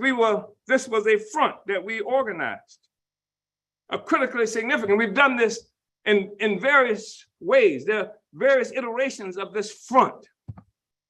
So the thing is, when we say like, how do we initiate the counteroffensive is on. This meeting is part of the counteroffensive. All the work that we do all the time is part of the counteroffensive because we open up a new front. The African People's Socialist Party did this when we first created the party in 1972. Our objective was to complete the revolution of the 1960s. To say Malcolm X did not die in vain, Fred Hampton did not die in vain, Lumumba and the rest of them did not die in vain. So we were going to complete that process of the liberation of African people, and we've come to understand that the future of humanity rests on this whole struggle of Black people, Africa, which has been centered to the whole world, which is one of the reasons Africa came under attack in the first place, because its centrality in the globe, because of what it has produced forever, because even the age of exploration that we hear so much about came about as a consequence of Portugal and other countries trying to find out where the hell that gold was coming from. Where the hell that gold was coming from. What was his name? Say it again. Mansa Musa. In 1328, travel maybe 6,000 miles on horseback with camels with 60,000 people from Mali on a trek to Mecca and had nothing but gold, and they were building mosques and distributing gold all along the way. That was like 1328. At this time, Europe was starving. It literally was. At this time, poor people in England were sometimes eating their children for food. This was the state of affairs in Europe. And then it is swept by a situation, 1347, perhaps 60% of the white people on earth died from the plague. And you think COVID is bad, right? No economy, couldn't be in the economy. No, in this 4 years. And then this thing kept happening over and over again. For more than 100 years, people just dying. And they're trying to deal with this economic crisis they're confronted with. And you read your history books and they tell you that the thing that helped deliver Europe was trade. Whoa. I can see myself cooling now someplace in Angola, experiencing trade, you know? So this is, like how we've come to understand this thing. And the whole world now has been constructed of colonialism. First of Africa, because this was the thing that sparked what happened throughout the Americas. There is a Venezuela today because of Africa, because the theft of Black people who were forcibly taken to these places, Cuba, Puerto Rico, all these other places, Africa. This is the emergence of a mode of production. The whole world now is involved in creating life from this. When we say creating life, we joke about it sometimes. We say like, it's like,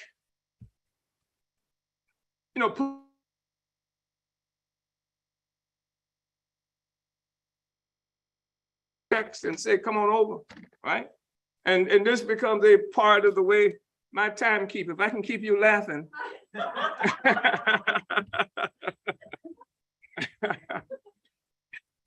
This is a part of the way that we create life. But the part of the process of creating life, it's not that narrow.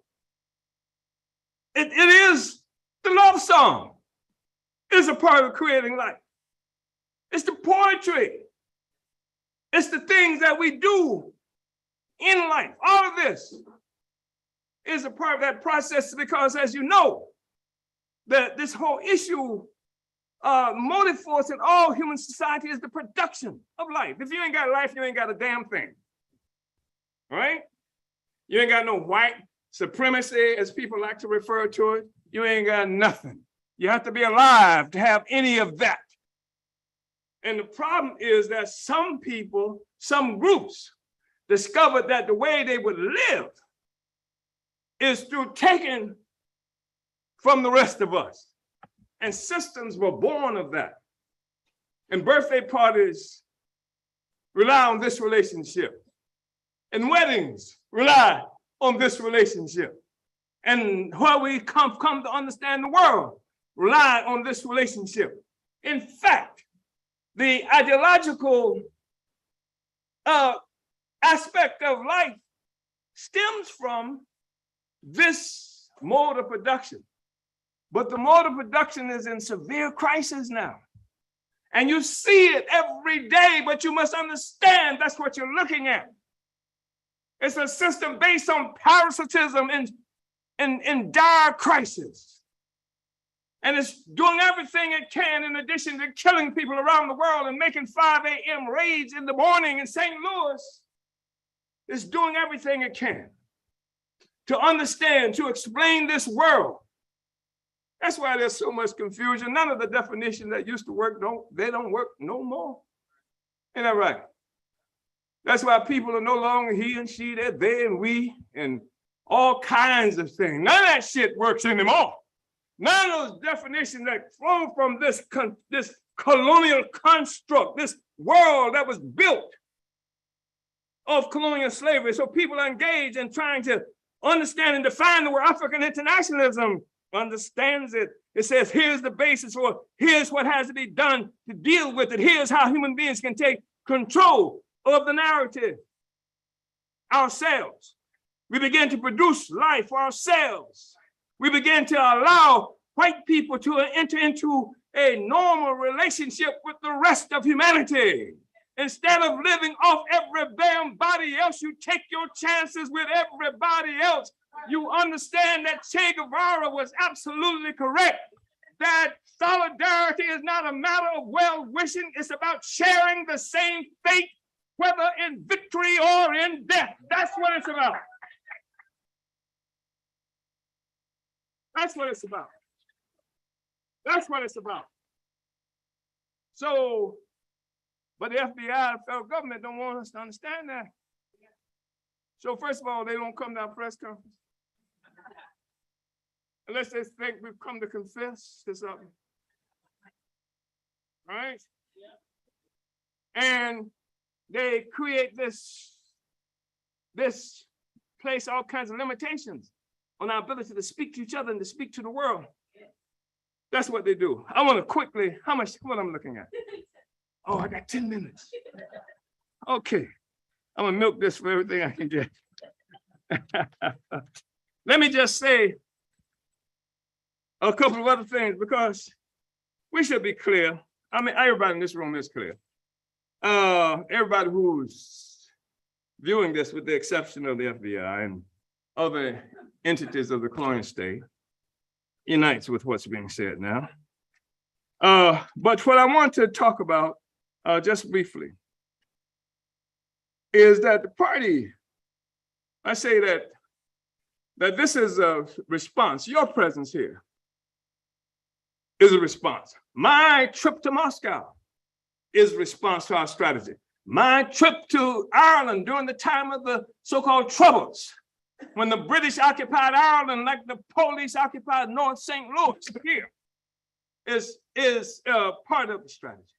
My trip to Nicaragua, part of the strategy. My trip to all over the world, a part of the strategy for the liberation of our people and as an offense against this social system. And so we said that this is from some document that this might have been the late 70s or something when this was written. It was on our standards of party life. It's something that I'm going to reinitiate in terms of studies within our party movement. It says such a struggle cannot be made haphazardly without a scientific guide to inform our practice. To inform our practice. You don't just have practice. You don't just do stuff. You do stuff towards some end. You need to be conscious of what end you're fighting for. I'm fighting to make white people like me. I want to go get allies all around the world. I'm going to talk to Nicaraguans. I'm going to talk to Russians. I'm going to talk to Iranians. I'm going to talk to Irish. They will unite with us to get white people to like us. Please. So such a strategy cannot be made without a general strategy. The party's general strategy, which has been widely written about and which appears in pamphlet form under the title Tactics and Strategy for Black Liberation in the United States, helps us to determine who the friends and enemies of the people are. You understand? It's not, somebody wrote a book on which US president was most racist.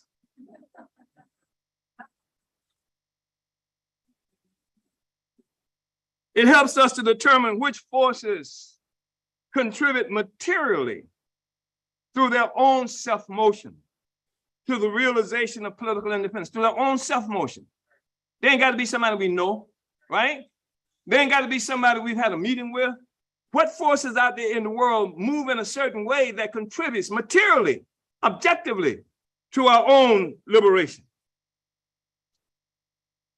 to the realization of political independence? The party strategy also helps us to determine which forces, although incorrect in their direction, are not hostile or antagonistically contradictory to our ultimate aims, and which may therefore be worked with.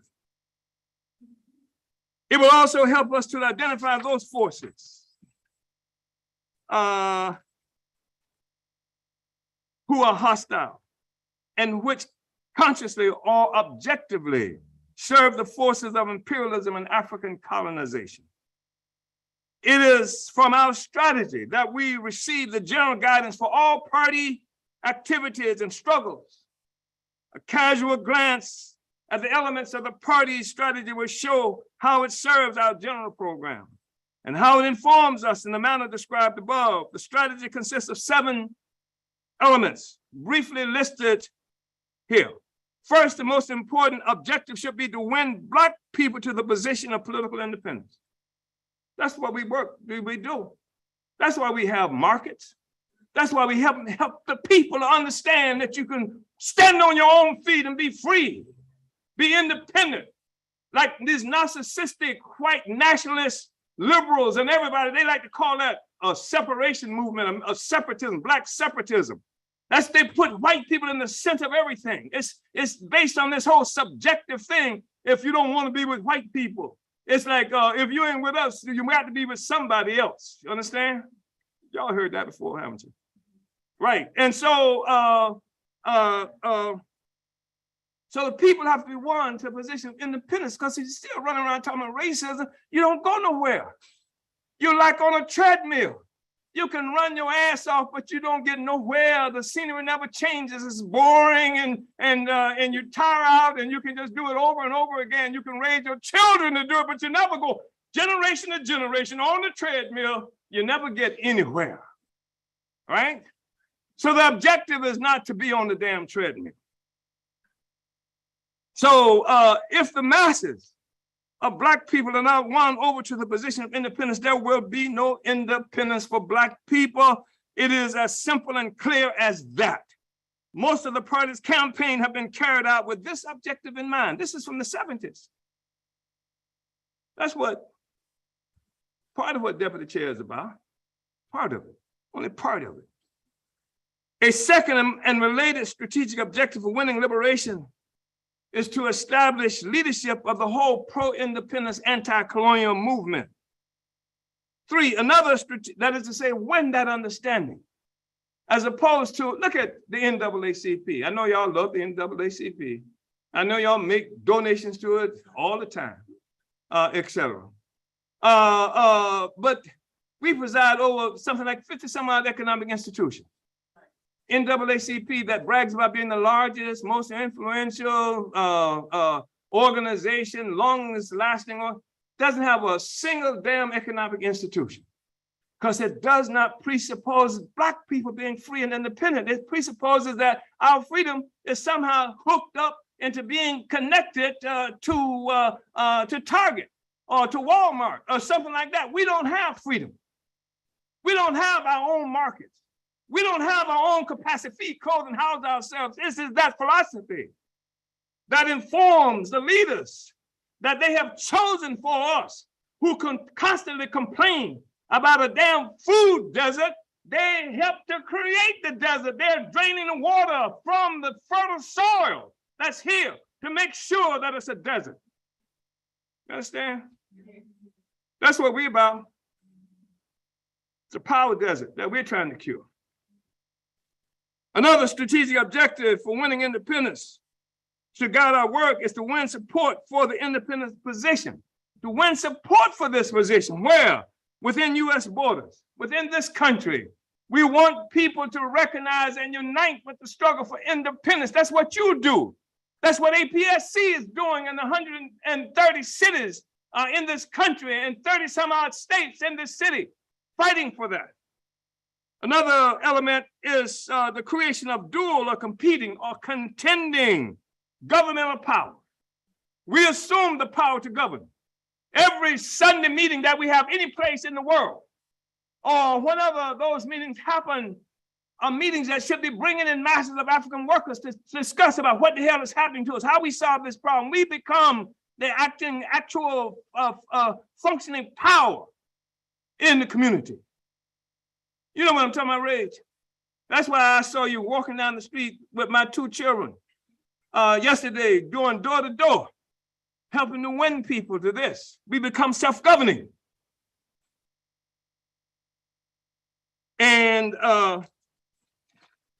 And then, you know, there are other things. Expose the, we say, number 5, expose the oppressive nature of the United States government. Expose it. It's an oppressive entity, thereby constantly undermining it within and without the current U.S. borders. The Russians told us this. The Russians got us to undermine the United States. You undermine yourselves. How the hell do you think you maintain respect in the world with 5 o'clock in the morning, flashbang grenades, threaten women and children and what have you? You undermine, you are the biggest underminer. And then winning international support for our independence position. And I just want to say this question of winning international support. Somebody said, why now? I think one of the contradictions that the United States government is confronted with right now, at this very moment, is that it's fighting on so many fronts. It's fighting all around the world. It's fighting inside this country. It's fighting Russia. It's fighting China. It's fighting Iran. It's fighting Venezuela. It's fighting all around the world. And there's a possibility that one of those countries might take this thing, that petition before the United Nations about genocide against Black people in this country right now, just in self-defense, in terms of the fight that they're having with America. Why now? Why now? And especially significant since America, under this particular administration, the liberal administration, the good guys, the good white people who love us administration, under this administration, they have defined the world as being divided between what? Democracies. America is at the top of the list of democracies, and autocracies with Russia, Iran, China, Venezuela, and countries like that that is trying to kill. And so if America is such a democracy, it has to be able to better explain the criticism coming from Black people, from indigenous people, from oppressed people about the George Floyds, about the numbers of Black people locked in these prisons, about the numbers of genocidal conditions African people are confronted with, babies being born, not being able to be born. About the numbers of African children who are dying every year in St. Louis, the first year of life, enough to fill 15 kindergarten classes every year. So what's your explanation when the deputy chair is presiding over a doula program to take that on? Why the hell is that the situation in this great democracy? It ain't true what we are saying, or it doesn't matter what we are saying, because the reason we are saying it is the Russians told us to say it. So liquidate the question, liquidate the murder, liquidate the genocide, liquidate all of that, because the fact is the only reason you're hearing this is because Russia said it. You understand? Yeah. That's why. Comrades, the person with the magic paper in the front, I signaled me, and she signaled me a little while ago, and I did like the US government does. But I just want to say that part of what our task is that you demonstrated so clearly on yesterday with the march, the rally. They have attacked us, demonstrating, as what Comrade Jesse has just said, their own weakness. It's been what we can probably count easily $60 billion they've spent killing people in Ukraine and Russia. on the one hand. This is a powerful military force with bad GPS that would have them fighting against Russians on Redbud in St. Louis. The most economically depressed sector in the city. So this march that we had, that's supposed to shut us up, supposed to scare us to death. And we're not people who are looking to be martyrs or anything like that. We want life, and we want to be free. And I want to say this, I love life. So yeah, I've heard people, when the police kill somebody, they've characterized suicide by cop. Well, we're not engaged in some suicide by cop project. Our objective is to win our freedom, and our objective is homicidal. We want to murder. We want to destroy. We want to kill a social system that won't allow people to live. So this demonstration that we had, walking down the streets in St. Louis, right down Grand, and people honking with us saying, who's the biggest terrorist in the world today? The FBI, the CIA, the whole damn state.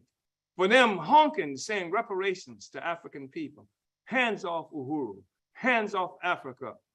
This is not what they intended. These are people who like to work in the dark, like 5 o'clock in the morning when nobody can see them and nobody can complain about what it is they're doing. And so you got massive people who are demonstrating their solidarity with what it is that we're saying. That's great. Here's what we have to do. A critical component of what to do is that we have to be able to leave here and carrying out the mission that we've already accepted responsible for. And but exposing the FBI and the CIA, doing everything we can, not just about this case, but Malcolm X and Fred Hampton, showing the murder of Patrice Lumumba and Nkrumah, all these people that they have murdered historically, the fact that you got these living heroic human beings who are rotting in prisons today, and their crime being that they fought for the freedom of our people. And how, you know, these cretins who call themselves white leftists, who with their audacity to even be, you saw that demonstration where a while ago, people, the white left peace movement coming out with Ukrainian flags and support for Ukraine. Like they don't understand that more than 100 years ago, this attack began on Russia by all the colonial powers who invaded Russia in 1918 after the successful Russian Revolution. But we understand that. We don't look at a snapshot and say that that's the history, that tells us everything. We look at the entire process.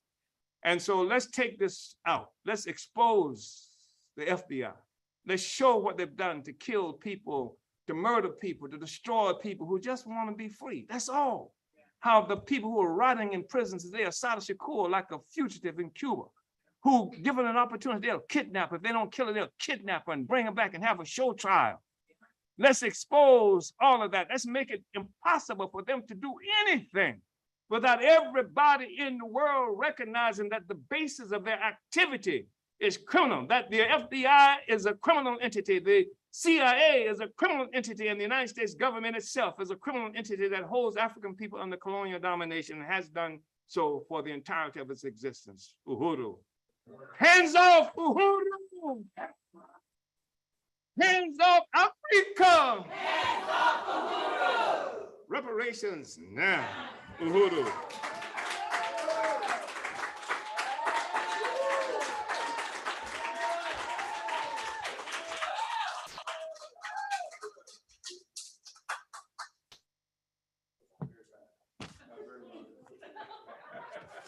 Long live Chairman O'Malley.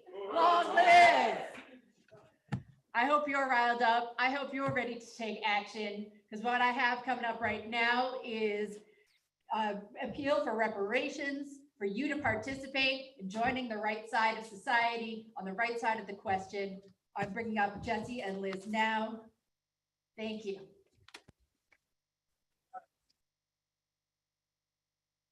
Uhuru. Good afternoon, everyone. My name is Liz, and I'm a proud member of the Uhuru Solidarity Movement. And first, I just want to say this has been a powerful weekend of organizing for reparations under the leadership of the African People's Socialist Party.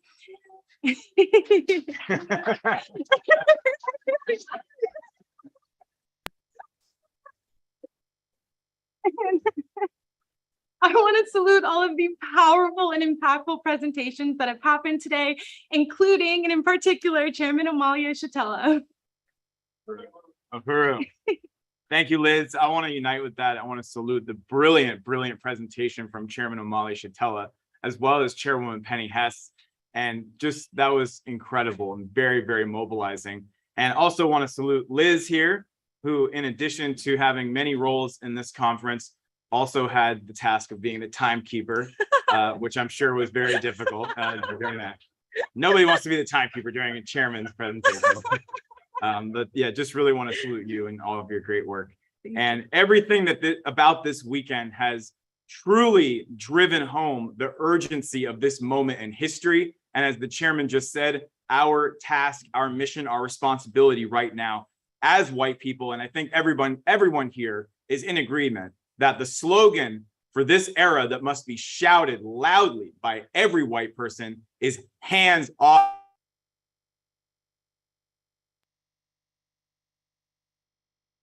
What we're going to talk about now is how each and every one of us who came to this reparations conference today can actually participate in making reparations a reality in a practical, material way by standing in solidarity with the African People's Socialist Party.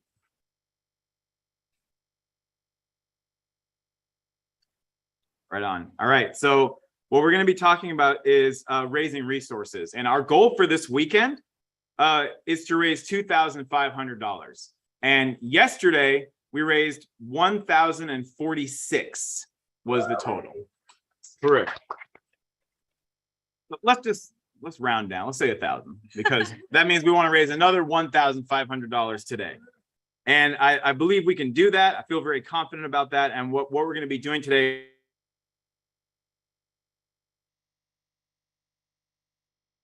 as we talked about earlier, this is part of the counteroffensive. This is part of the fight back. This is part of our refusal to allow the FBI to have any success in intimidating or slowing down our task of reparations to African people. We want to intensify it. We want to escalate it. And that's part of what we're going to be doing here today. And the Hands Off Uhuru campaign in particular is so important because it enlists us and thousands of people to defend the right of African people to organize and advocate for their total liberation and unification of African people everywhere. When white people contribute to the African People's Socialist Party, it is not an act of charity. It is not a favor. It is not something we do to make ourselves feel better while nothing actually changes in the real world. It is something else. It is something bigger. It is an act of reparations. It is a revolutionary act against colonialism. Yes.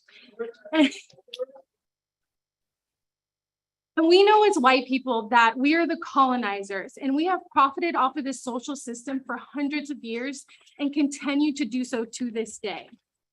So, yes. So the legacy of the colonizer, the slave master, the oppressor of humanity ends today. It ends with us because we have the power to unite in solidarity with the African People's Socialist Party, and we have heard the call to abandon our place on top of the pedestal and instead have a principled relationship with the rest of humanity. So we have a precious opportunity today to stand in solidarity and give our resources to the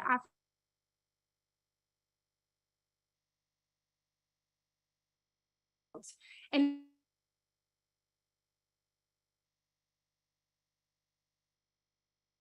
And first, I want to say that we're going to show a slideshow. We're going to go through it pretty quick because we're a little bit over time, and we want to have time to have the What You Can Do workshop, and then we're going to be going to lunch, and then we're going to be going on the Black Power Blueprint tour. So we'll go through this pretty quick here. And first of all, I want to say what you're about to see, this is just a snapshot of what the Uhuru movement is doing, what this movement represents in the world. And we can go to the next slide. Can't actually see the slide. So we want to be clear that this is why the FBI attacked this movement. Every slide that you're about to see is why the FBI attacked this movement. The FBI attacked the African People's Socialist Party because of its success in forwarding the anti-colonial struggle of African people, in negating, as the chairman says, negating the colonial mode of production, that the FBI was created to protect that colonial mode of production. So we can go to the next slide. One of the most brilliant and shining examples of the work that the APSP has done to negate the colonial mode of production is the Black Power Blueprint. And we are actually standing in the heart of the Black Power Blueprint right now. Next slide. Under the incredible leadership of Onezene Yeshitela, the Black Power Blueprint is transforming the North Side.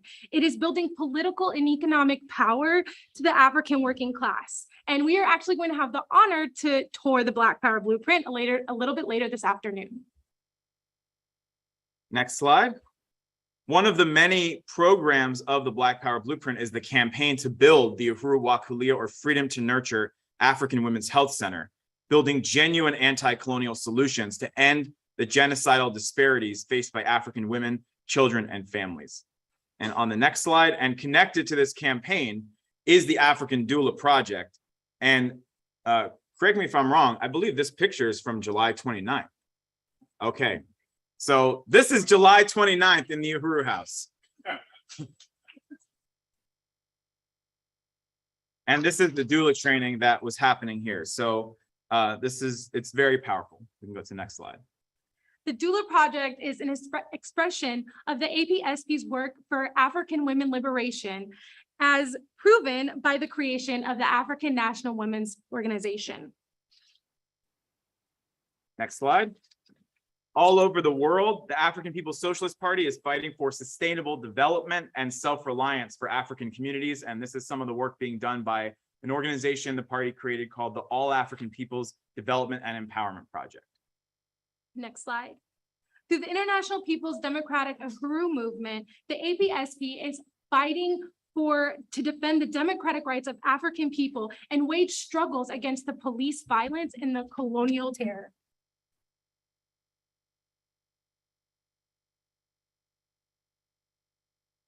Next slide. Next slide. Okay. Through the Burning Spear newspaper and Black Power 96 radio, the party is building independent African working class media. Next slide. Through the Uhuru Furniture and Collectibles in Oakland and Philadelphia, along with more than 50 other institutions of African self-determination, the APSP is building genuine economic development in the African community. And through Uhuru Foods and Pies, next slide, the party is building African community control of food production and distribution. And soon, the Uhuru Jiko Community Commercial Kitchen will function as the national headquarters for Uhuru Foods and Pies right here in St. Louis. Uhuru. Through the Uhuru houses in St. Louis, St. Petersburg, and Oakland, the APSP is creating African community centers and hubs for political and cultural life. And through the African Socialist International, the party is organizing Africans on the continent of Africa, in the Caribbean, in the UK, Europe, the US, and around the world into a united global movement for African liberation. Next slide. Okay. And in the aftermath of the July 29th FBI raids against the Uhuru movement, the APSP is launching a powerful new campaign, a counteroffensive called Hands Off Uhuru, Hands Off Africa. This campaign will be executing political and legal strategies to push back against the colonial state. This campaign is winning massive popular unity with the right of African people to organize and advocate for their liberation and unification. All right, so now we're going to talk about, so that's just, again, a glimpse of who the African People's Socialist Party is.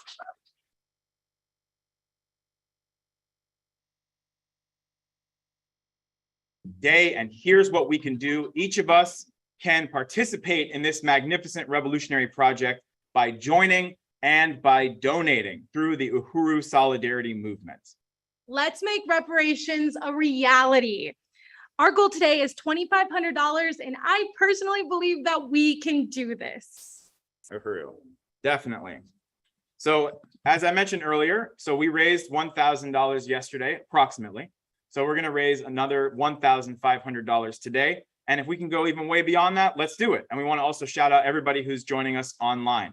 So if we go to the next slide, first thing I want to do, one more, thank you.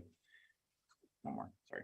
Okay, first thing I want to do is talk about how you can participate. At this point, there will be baskets going around the room. Or did that already happen? Okay, all right, here it comes. So thank you, round of applause to our team here. So you're going to be getting a pledge card. And in that pledge card is more instructions on how to join and or donate. And no matter how you join and or donate, please fill out the pledge card so that we can thank you and be in touch with you. And I know many of the people in this room are already members of the Uhuru Solidarity Movement. And we want to let people know that you can upgrade your membership, or you can just make a one-time donation towards the goal today. So the first thing you can do is become a sustaining or general member of the Uhuru Solidarity Movement. That means either a one-time contribution of $25 a year or a monthly contribution of an amount of your choosing. The second thing you can do is upgrade your membership if you're already a member, which somebody did that yesterday. That was KC. And you can upgrade your membership, and that will go towards the goal today. Number three is you can just make a one-time donation. If you don't necessarily want to join today, or let's say you're already a member, but you still want to contribute, you can make a donation towards the work of the African People's Socialist Party. Or four, you can do all of these things. Become a sustainer, upgrade your membership, make a one-time donation, etc. Next slide. Here's what it means to be a member of the Uhuru Solidarity Movement. It means to be under the leadership of the African People's Socialist Party. It means to say, yes, we unite. Our mission is to organize in the white community for reparations to African people. And three, it means to stand in unconditional solidarity with African people's.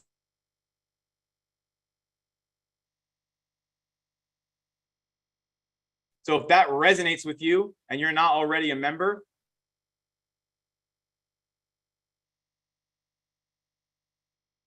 you can do this by check.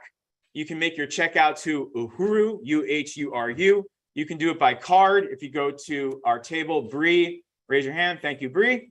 Bree will make swipe your card to make a payment today. You can also pay by cash in the envelope, or you can go online. If you're watching online, you can go to uhurusolidarity.org and click the big red button that says Pay Reparations. Or if you want to become a member, click the big red button that says Become a Member. And again, no matter which way you decide to contribute today, you can please fill out your pledge card, because again, we want to be able to thank you, acknowledge you, be in touch with you ongoing. So if we go to the next slide, here's our three most popular levels. So the first most popular level is the Ella Baker Sustainer level, $100 per month or $1,200 per year. If just one person decided to become an Ella Baker Sustainer today, we would be almost at the goal. Of course, we're not going to stop there. We're going to keep going. But I just wanted to ask the audience today, either here or online, if there's anybody that would like to become an Ella Baker Sustainer of the Uhuru Solidarity Movement. All right, and how are we getting online? Is somebody, I know not you, Zoya, you're doing 300 things. Okay, what's that? Okay, back there. Okay, thank you. All right, next is the Malcolm X level. This is $1 a day going straight into the programs of the African People's Socialist Party as reparations, $30 a month, $365 a year, the Malcolm X Sustainer level. Is there anybody that would like to become a Malcolm X Sustainer of the Uhuru Solidarity Movement today? All right, Uhuru, Zoya. And I want to shout out Zoya, who is operating multiple cameras right now for this event and doing an amazing job. So salute to Comrade Zoya, our newest Malcolm X Sustainer, Uhuru. So that's $365. Let me do some quick math here. Is there anybody else that would like to be like Zoya and become a Malcolm X Sustainer of Uhuru Solidarity Movement today? All right, and then this is actually the most popular level, the Che Guevara level. The chairman quoted the powerful statement from Che on the true definition of solidarity. And to begin embodying that, you can become a CHE level sustainer at $10 a month or $120 a year. Is there anybody in the room today or online that would like to become a CHE level sustainer of the Uhuru Solidarity Movement? Uhuru, Deputy Chair, Onazane Yeshatella. Uhuru, Deputy Chair. Uhuru, Deputy Chair. Anybody else want to be like Deputy Chair? Uhuru, yes. Could you tell us your name? I know your name, but yeah, did you raise your hand? Yes, go ahead. Yeah. Sustainer and do $100. Right on, Uhuru. And that's Kitty Riley, longtime member of the African People Solidarity Committee. So that is very powerful. And that is a new CHE level sustainer and a $100 donation. We're at $705, by the way. All right. And if we go to the next slide. Is there anybody who would like to become a member? If you're not already a member, you can just become a member, a general member, $25 annual contribution of reparations, and you would become a member of the Uhuru Solidarity Movement. By the way, when you join, you will get a membership packet. You will get a membership card. I always do this, and I hope I didn't leave it. It's in here somewhere. Okay, here we go. You will get your membership card. You can become a card-carrying member of the Uhuru Solidarity Movement, and you'll be invited to an orientation and have a lot of opportunities to get involved in this incredible movement. So is there anybody that would like to become a general member of the Uhuru Solidarity Movement? All right, could you tell us your name? Adrian, Uhuru. All right, salute Adrian, and just want to shout out Adrian, who was out hitting the bricks during the campaign for Columbai and Annette for alderperson just last year. Was that last year? Yeah, so right on. We welcome you as a new member of Uhuru Solidarity Movement. Anybody else want to become a member of USM today? General member. All right, if we go to the next slide. Oh, well, we'll get to that in a second. Let me turn it back over to you, Liz. Is there anyone who can give $1,000 to stand in solidarity today? All right, so we're at 730 so far. So what's 15? Okay, here we go.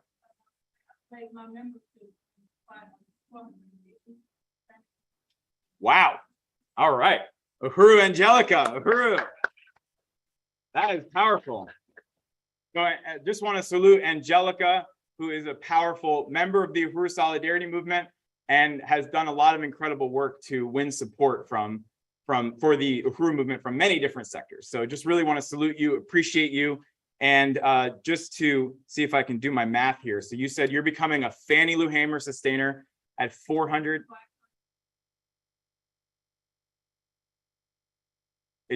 Wait, say that again. Upgrade my membership plus $20. Upgrade. So you're upgrading it by $20. No, she wants to get 500 total. Oh. 480. Okay, is that correct? You're donating $500. Right on. Okay, Uhuru. Sorry. That is awesome. Well, that means we're at 1,230. So is there anybody that wants to match Angelica and do $500 today? All right. Is there anyone who wants to give $100 today? All right, Uhuru, to our MC, Erica. We're $20 away from our goal, but we're not done. We're going to keep it going. Oh, okay. Uhuru.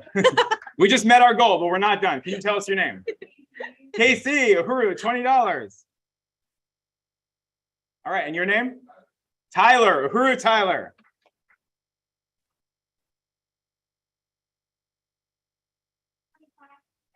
Uhuru Jackson, 25. Uhuru, Fofi, $20, Uhuru.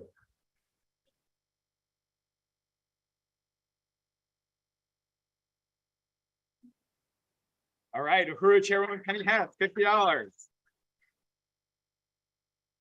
Let's just keep it wide open. Any random amount. Yes.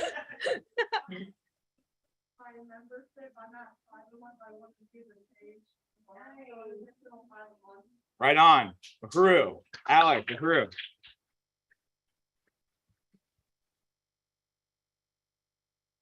Keeping it open. Anybody, anyone wants to announce any random amount? We're currently at 1,675 plus the 1,000. Well, we'll make it accurate here. 1,046 from yesterday. So far, this weekend of reparations has raised $2,721. Uhuru. I'm gonna do $25 if anybody else wants to match me. All right, Uhuru. We are very close to $3,000. 3,000 is a nice number. I like that. So we're at 2,746. I'm going to put in $100. Uhuru. So now we're at 2,846. We're winding down to the end of this appeal here, but that is very close to $3,000. So is there anybody? How close is it exactly? Thank you. Thank you, Zoe. $154 left to go. Anybody want to chip in towards getting Uhuru? All right. Uhuru, $80 from Deputy Chair. Uhuru. Uh-oh, I hit the clear sign in my calculator. What did that bring in? So $74 to go. Yes, Uhuru, Representative Columbai.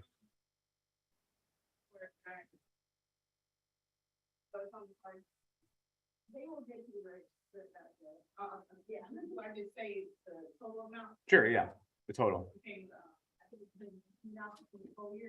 Wow, Uhuru, yes, the shade level. That just brought us to over $3,000 raised today. Uhuru, everyone. Uhuru. Anything else you want to say, Liz? Okay.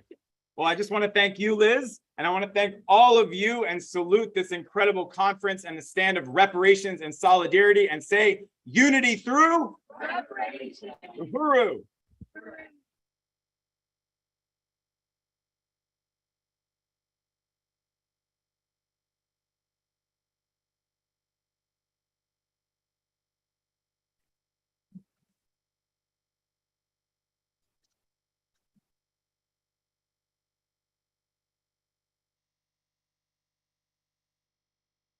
Donations keep coming in from all y'all online.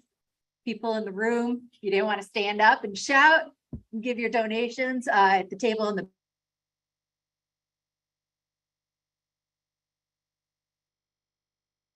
I would like to bring up Comrade Rage of ANWO, the African National Women.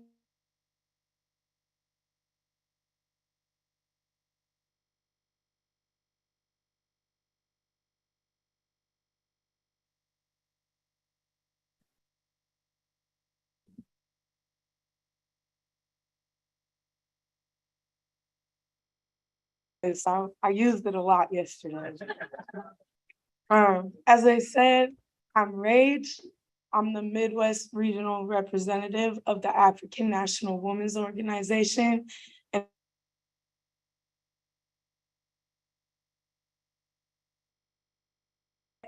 my two awesome kids back there. But what makes them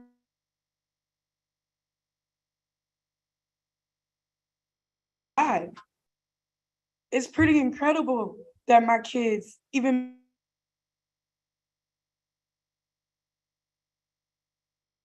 into cycles of violence and poverty.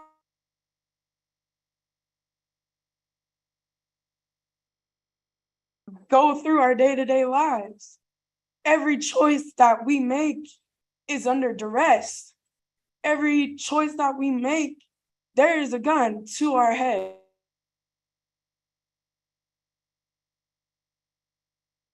Do I got enough money to get my kid to school, myself to work? Do I got enough money to put food on the table? Before I came here to St. Louis, it was, here we go again with the 3-day notice. You're this close to getting evicted again.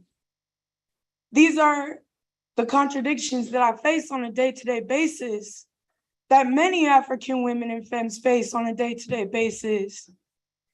Chairman talked earlier about the African children in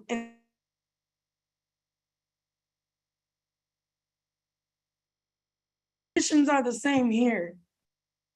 Before I came here, we were sleeping on blow-up mattresses with rats in our apartment.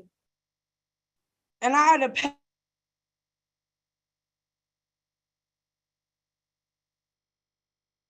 The landlord didn't care about getting them out. The conditions that we are constantly facing are all due to this colonial mode of production.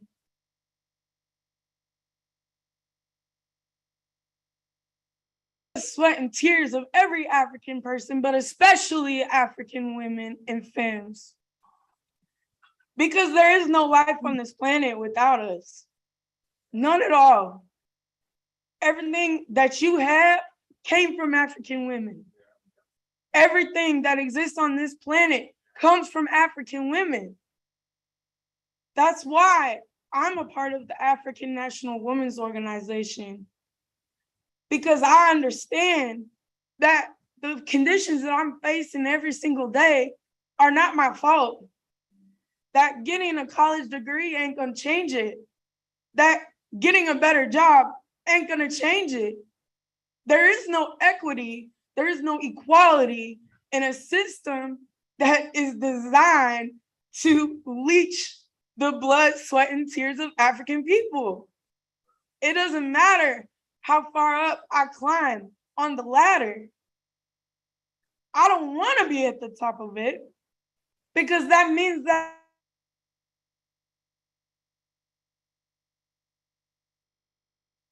that's something the petty bourgeois, they don't think about. They think they're free because they got nice cars. They got a nice house. They got that plaque in their office from the Ivy League school that they went to. One of my uncles is actually a professor at Howard University. He don't talk to me much. A lot of my family don't talk to me much. They don't support my fight for liberation. They say, Regina, you just need to go to school and get a better job. I went to school. I got better jobs, but nothing changed for me. There were times I was working 2 jobs, 3 jobs, and I never saw my kids. I never had time to really even breathe. When I was living in Portland, I was an organizer then too. And it started from a very young age because I was living in an all-white place. And these white people made it clear to me every single day that I was not their equal and I never would be. It didn't matter how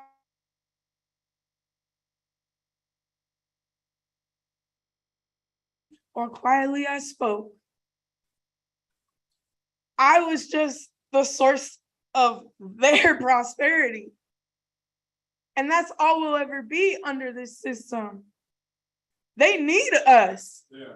They can't do nothing without us. They can't do a single thing on their own. That's why we are still under these conditions. That's why they fight so hard to keep things the way that they are. I'm gonna tell you one more story and I'm gonna get off of here. The reason I said that my kids are lucky to be alive, and the reason we need the Wakalia Women's Health Center.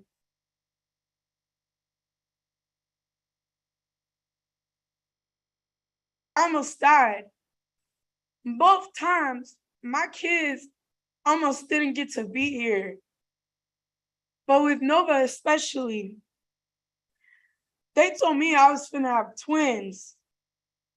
It wasn't another baby in there. It was a blood clot, a tumor trying to eat my child.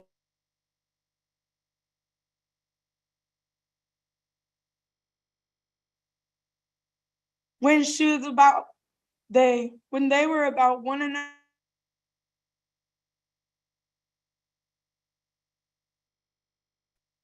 I didn't know what it was, but I could feel that there was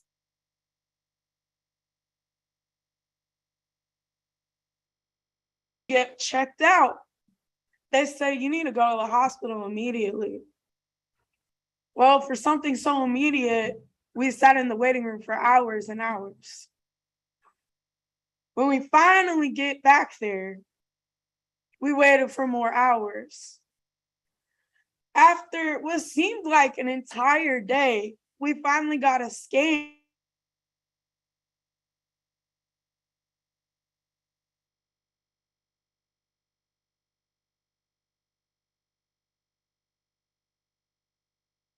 Even pronounce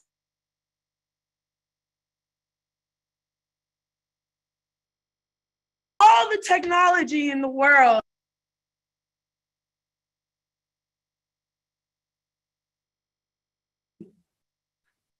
So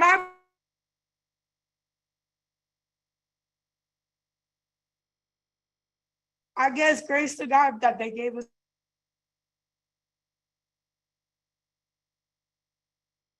of cancer. And there was a big celebration, and they were so proud that they were able to accomplish this. You could have protected me a long time ago. You could have saved my child a long time ago.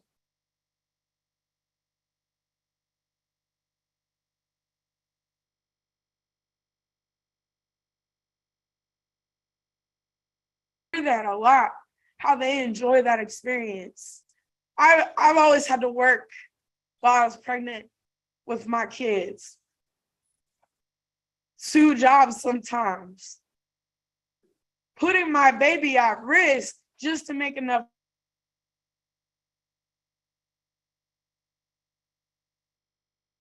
experience all around the world, in every community you go to.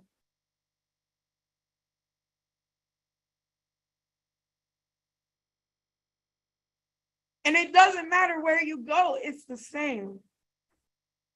There ain't no law or legislation or policy changes that can be made under this system that will protect African women. That is why we need a women's health center. That is why we need African birth workers. Because you know, those white people say that we don't feel pain. When I was in pain and I was nearly bleeding to death trying to give birth to my child, there was no relief given to me, offered to me. But put a white woman in the same position and they will bend over backwards, do flips, and jump up and down to make sure her baby survives. Because y'all are at risk of being wiped out. That's really what it is. That's the same thing with Roe versus Wade too. That's not about us. They like, oh, African women, you know, they need to have access to abortions and all that stuff. A lot of us want to have our fucking kids, okay? A lot of us. But the decisions that we make are under duress. The decisions that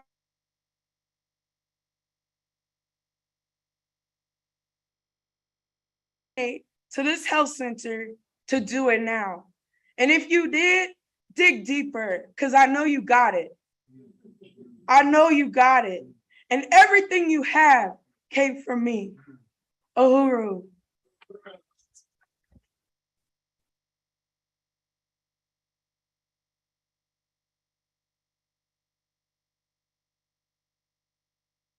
There's work to be done. There's so much work to be done. Jesse talked about the U.S.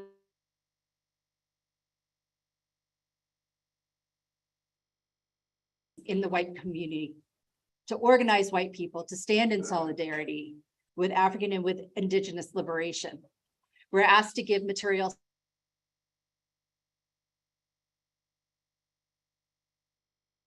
labor, our skills, and our resources towards African liberation projects of the Black Power Blueprint of the African People's Socialist Party, to help me tell you what you can do, how you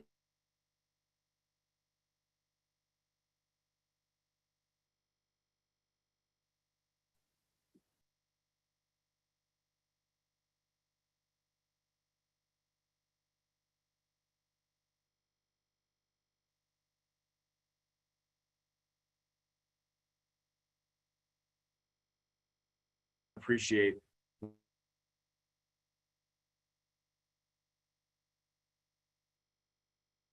And just salute Rage for the stance I think it's very important to have this presentation at the reparations conference, because like the chairman said at the beginning of his presentation, it takes the abstraction out of it. This is real. This is about the lives of African people, and we have to be able to really see the conditions and see the reality. So I think that was extremely important. I just again want to salute and appreciate that. Uhuru Rage. So and this is not in our script here, but I also want to introduce Brendan McCoy, who's standing right here next to me. Brendan is the local secretary of the Uhuru Solidarity Movement March for Reparations Organizing Committee, and just an amazing comrade who's done a lot of work to build this march, including a lot of outreach and recruitment, and bringing in several of his family members as well. So I just really want to give a shout out and so turn it over to you. Hello, everyone.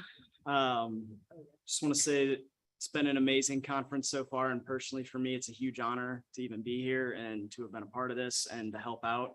I want to salute the leadership, Chairman Amali Yeshitela, Deputy Chair Onizane Yeshitela, and the African People's Socialist Party. So like Jesse said, my name is Brendan McCoy. I am the secretary of the local organizing committee to build the March for Reparations for the African people here in St. Louis.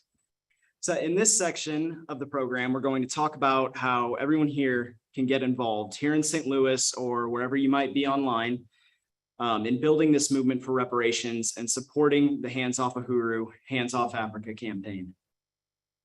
Are we controlling the slides or sorry? So next one. First off, I want to shout out all the members of the local USM St. Louis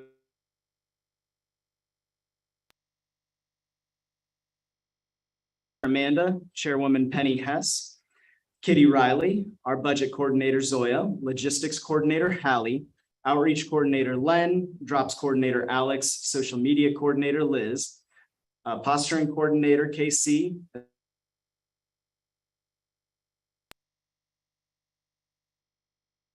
Jonathan, Christina with a CH, who's here today, and Christina with a K, Jackson, Rachel, Nathan.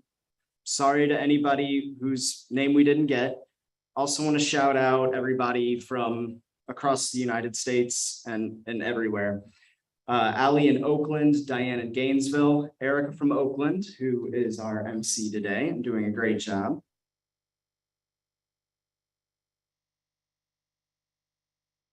Conference. Uhuru. This one. Being a member of USM St. Louis is incredibly exciting. As the local secretary, I want to make a call to invite you to join and get the experience of organizing with the Uhuru Solidarity Movement. Next slide. One of the ways you can dive in, which this is actually how I met the movement. I was at a festival and happened to walk by the Uhuru booth, and Chair Jesse was there and got my attention, stopped me, got me to listen for a minute, and I obviously completely bought it, all in. Outreach tables are a key way you can get involved in your community, building solidarity with the African Revolution and winning other white people to join this movement under the leadership of the African working class. We will train you on how to do outreach, and you can also set up outreach tables in your neighborhood or on your college campus. So next slide.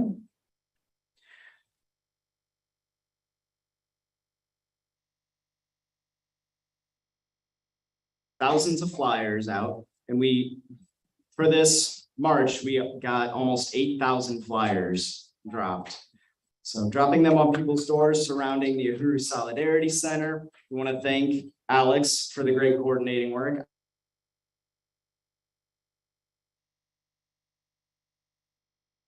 Campuses and telephone poles is another great way to get the word out.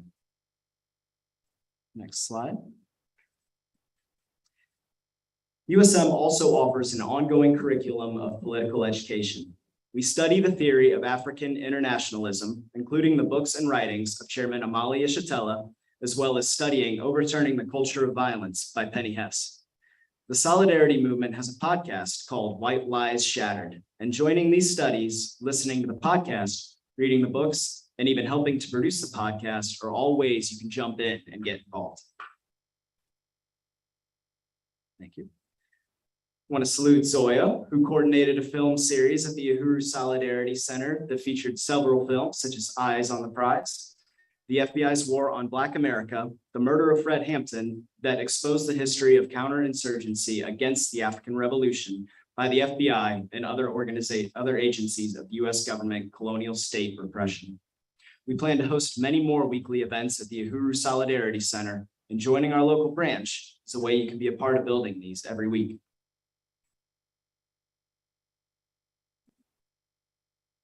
Next slide.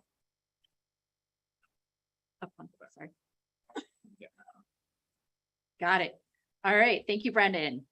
Other ways that you can get involved are hosting an event or a fundraiser. This picture here is from a poetry and spoken word event that in St. Petersburg, Florida, that raised money as reparations for the Uhuru movement. I coordinated a yard sale fundraiser in Oakland that we raised nearly $1,000 in a single day. So whatever your skill, talent, interest, or passion is, you can turn it into an act of reparations by holding what we call a reparations challenge. A reparations challenge is when you build a fundraiser around your particular skill or interest that raises funds for the African People's Socialist Party. So everything from benefit shows, DIY skill training workshops, lemonade stands, poetry nights, and more. We also have a campaign for birthday fundraisers. You can set up a fundraiser on Facebook or offline to raise funds for the Black Power Blueprint on your birthday. So this is about building a culture of reparations to African people. Next slide. So I'd like to make a special plug for the USM social media team, which I lead. We especially need graphic designers and video editors. We need also writers, copy editors, proofreaders, and overall people who are passionate about waging the war of ideas in the realm of social media to help us build the movement for reparations and solidarity with African Revolution. Anyone know TikTok? Because we need you.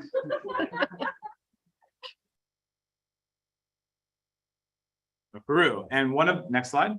One of the most exciting volunteer activities for the Uhuru Solidarity Movement is to participate in volunteering with the Black Power Blueprint projects. This is concrete, practical, hands-on reparations work.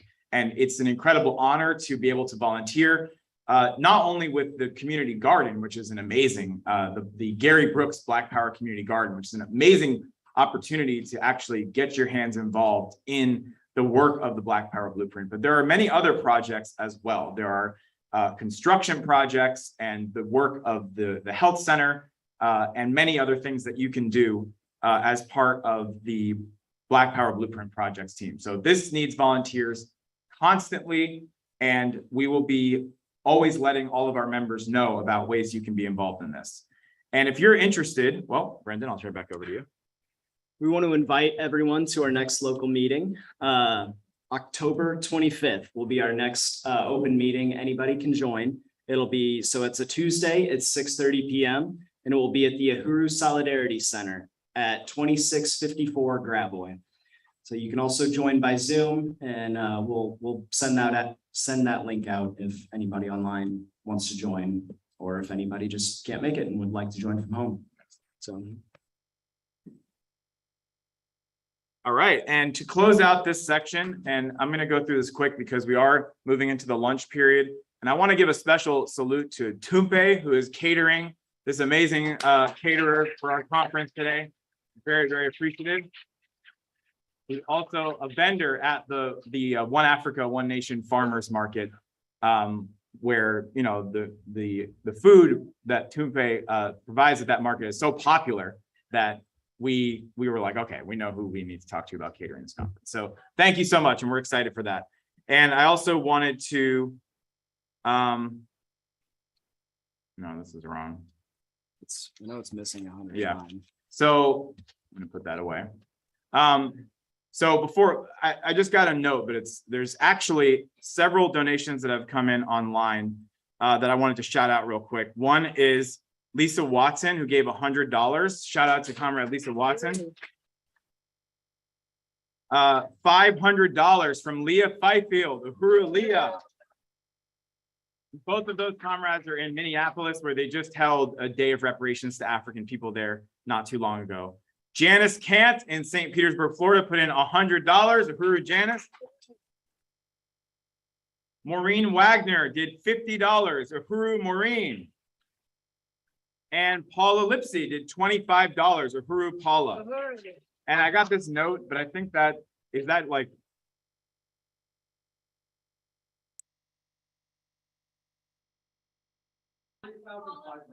okay, there you go. So we're at, wow, okay, that was fast.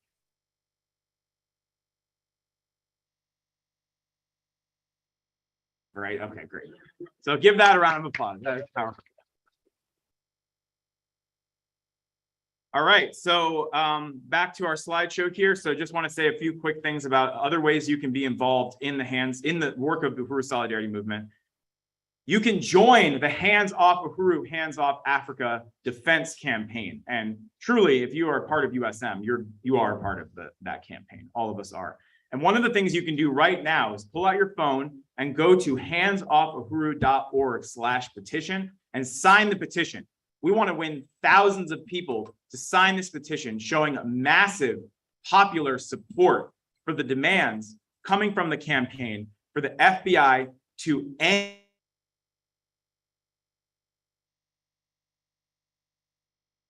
threats of criminal charges, theft of property, and other forms of attacks on the African People's Socialist Party, to return everything that they've stolen, to pay for all the damages that they've caused, and just in general, to denounce this entity of the US government that is waging this vicious attack against the African Revolution. So go to this petition, sign it today, spread the word, share it on social media, do everything you can to get the word out about this petition. And very, very importantly, next slide, I want to say that the chairman has made a strong and uncompromising call for all of us to mobilize in large numbers to the Black People's March on the White House under the theme Hands Off Uhuru, Hands Off Africa, led by the Black is Back Coalition for Social Justice, Peace, and Reparations.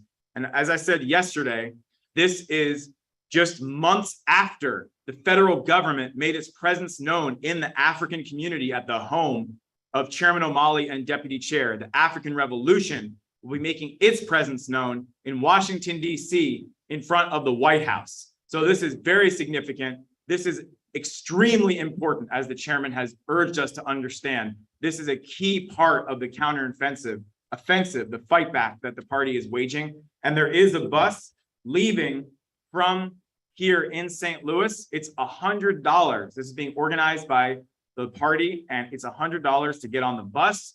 And it's $100 for housing and transportation. So it's very affordable. And we want everybody who's able to go.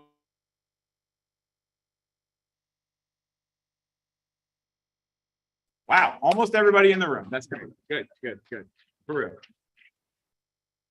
And there is an open meeting, and I want to give a salute to Mwezi Odom, who's the chair of the Hands Off Uhuru, Hands Off Africa Defense Campaign.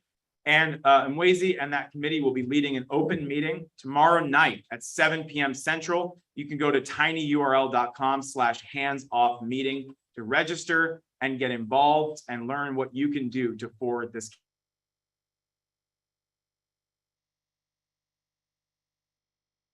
All right, so November 29th is Giving Tuesday, and Giving Tuesday is a day of giving to nonprofits globally, where millions, if not billions of dollars are raised. And our job, our commitment is to go into Giving Tuesday and direct as many millions of dollars towards, not towards charity, but towards genuine solidarity with the Black Power Blueprint, with African self-determination, to make Giving Tuesday into a day of reparations to African people. And this year, we will be moving forward with a campaign working with the Uhuru Furniture Stores and the African People's Education and Defense Fund under the leadership of Comrade ORED Director Kitty Riley, in an incredible campaign to raise the funds needed for the Uhuru Wakulea African Women's Health Center. And there's a lot you can do for this campaign. You can donate, you can host a fundraiser, and you can, if you go to the next slide, you can help with outreach and everything, but you can also participate in planning what will be the third annual 24-hour reparations telethon. So this begins at 6 a.m. or 7 a.m. Central. I can't remember what time zone, but it begins early in the morning. It doesn't end until 7 a.m. Wednesday. This is a 24-hour telethon. It's incredibly dynamic. The telethon last year raised $50,000 for the work of the basketball court that we're going to see later today. So this is incredibly important, very powerful, very exciting, very dynamic. We need audio and video engineers. We need on-screen talent. We need promotions. We need everything to make this telethon happen. So we want to invite everybody who's interested to come to the Uhuru Solidarity Movement's local meeting. And I believe there is a meeting coming up. Is that still scheduled for so October 24th at 6 p.m. Central? There will be a mass meeting on the Giving Tuesday campaign with Deputy Chair Onizane Yeshitela speaking. So we'll make sure to get that information out to each and every one of you and to everybody in the Uhuru Solidarity Movement. We want to be there to be a part of this incredible campaign. Basically, that is what is the main resolution of this weekend of reparations, is to now move into full speed ahead with Giving Tuesday, the Reparations Telethon, and funding the Uhuru Wakulia African Women's Health Center, as Comrade Rage's presentation so eloquently put forward the urgent and critical need for this health center to exist right now. So we want to leave it at that. And I want to thank Brendan and Erica for helping to give this workshop. How can people get involved? So how people can get involved is they can go to the link that is, okay. There's going to be a link put into the chat in just a moment of a Google form that Erica created. And then also, if you're in the room here, Christina is passing out a little form that has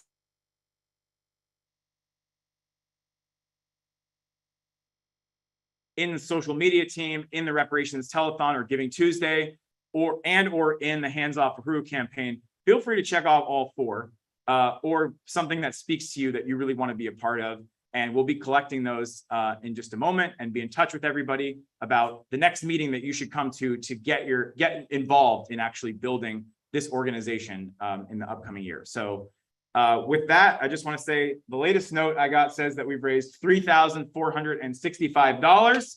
Uhuru!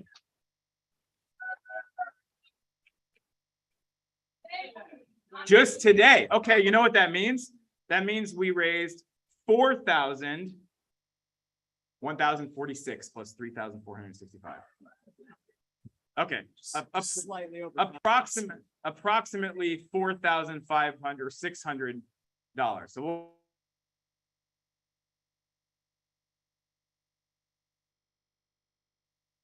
and I just want to encourage everybody to stick around. We're going to have lunch and we're going to have an amazing tour led by Deputy Chair Onizane Yeshitela of the Black Power Blueprint. That will go from right after lunch until shortly before 3 o'clock. And then at 3 o'clock, when this conference comes to a close, it will segue right into the weekly Sunday rally here at the Uhuru House that I encourage anybody who came here for the conference to stick around for the Sunday rally, which is always so powerful and dynamic. And we'll be putting forward more about the Hands Off Uhuru, Hands Off Africa campaign. So thank you, everybody. Uhuru. Uhuru.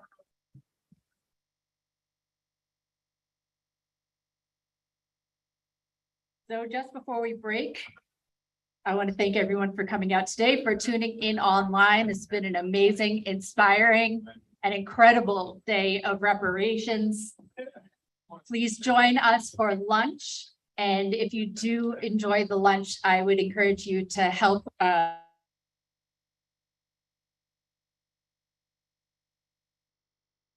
we have. We can take Venmo or Square or Cash, whatever you have.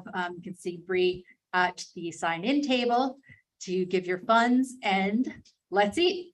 Thanks, everybody. Uhuru.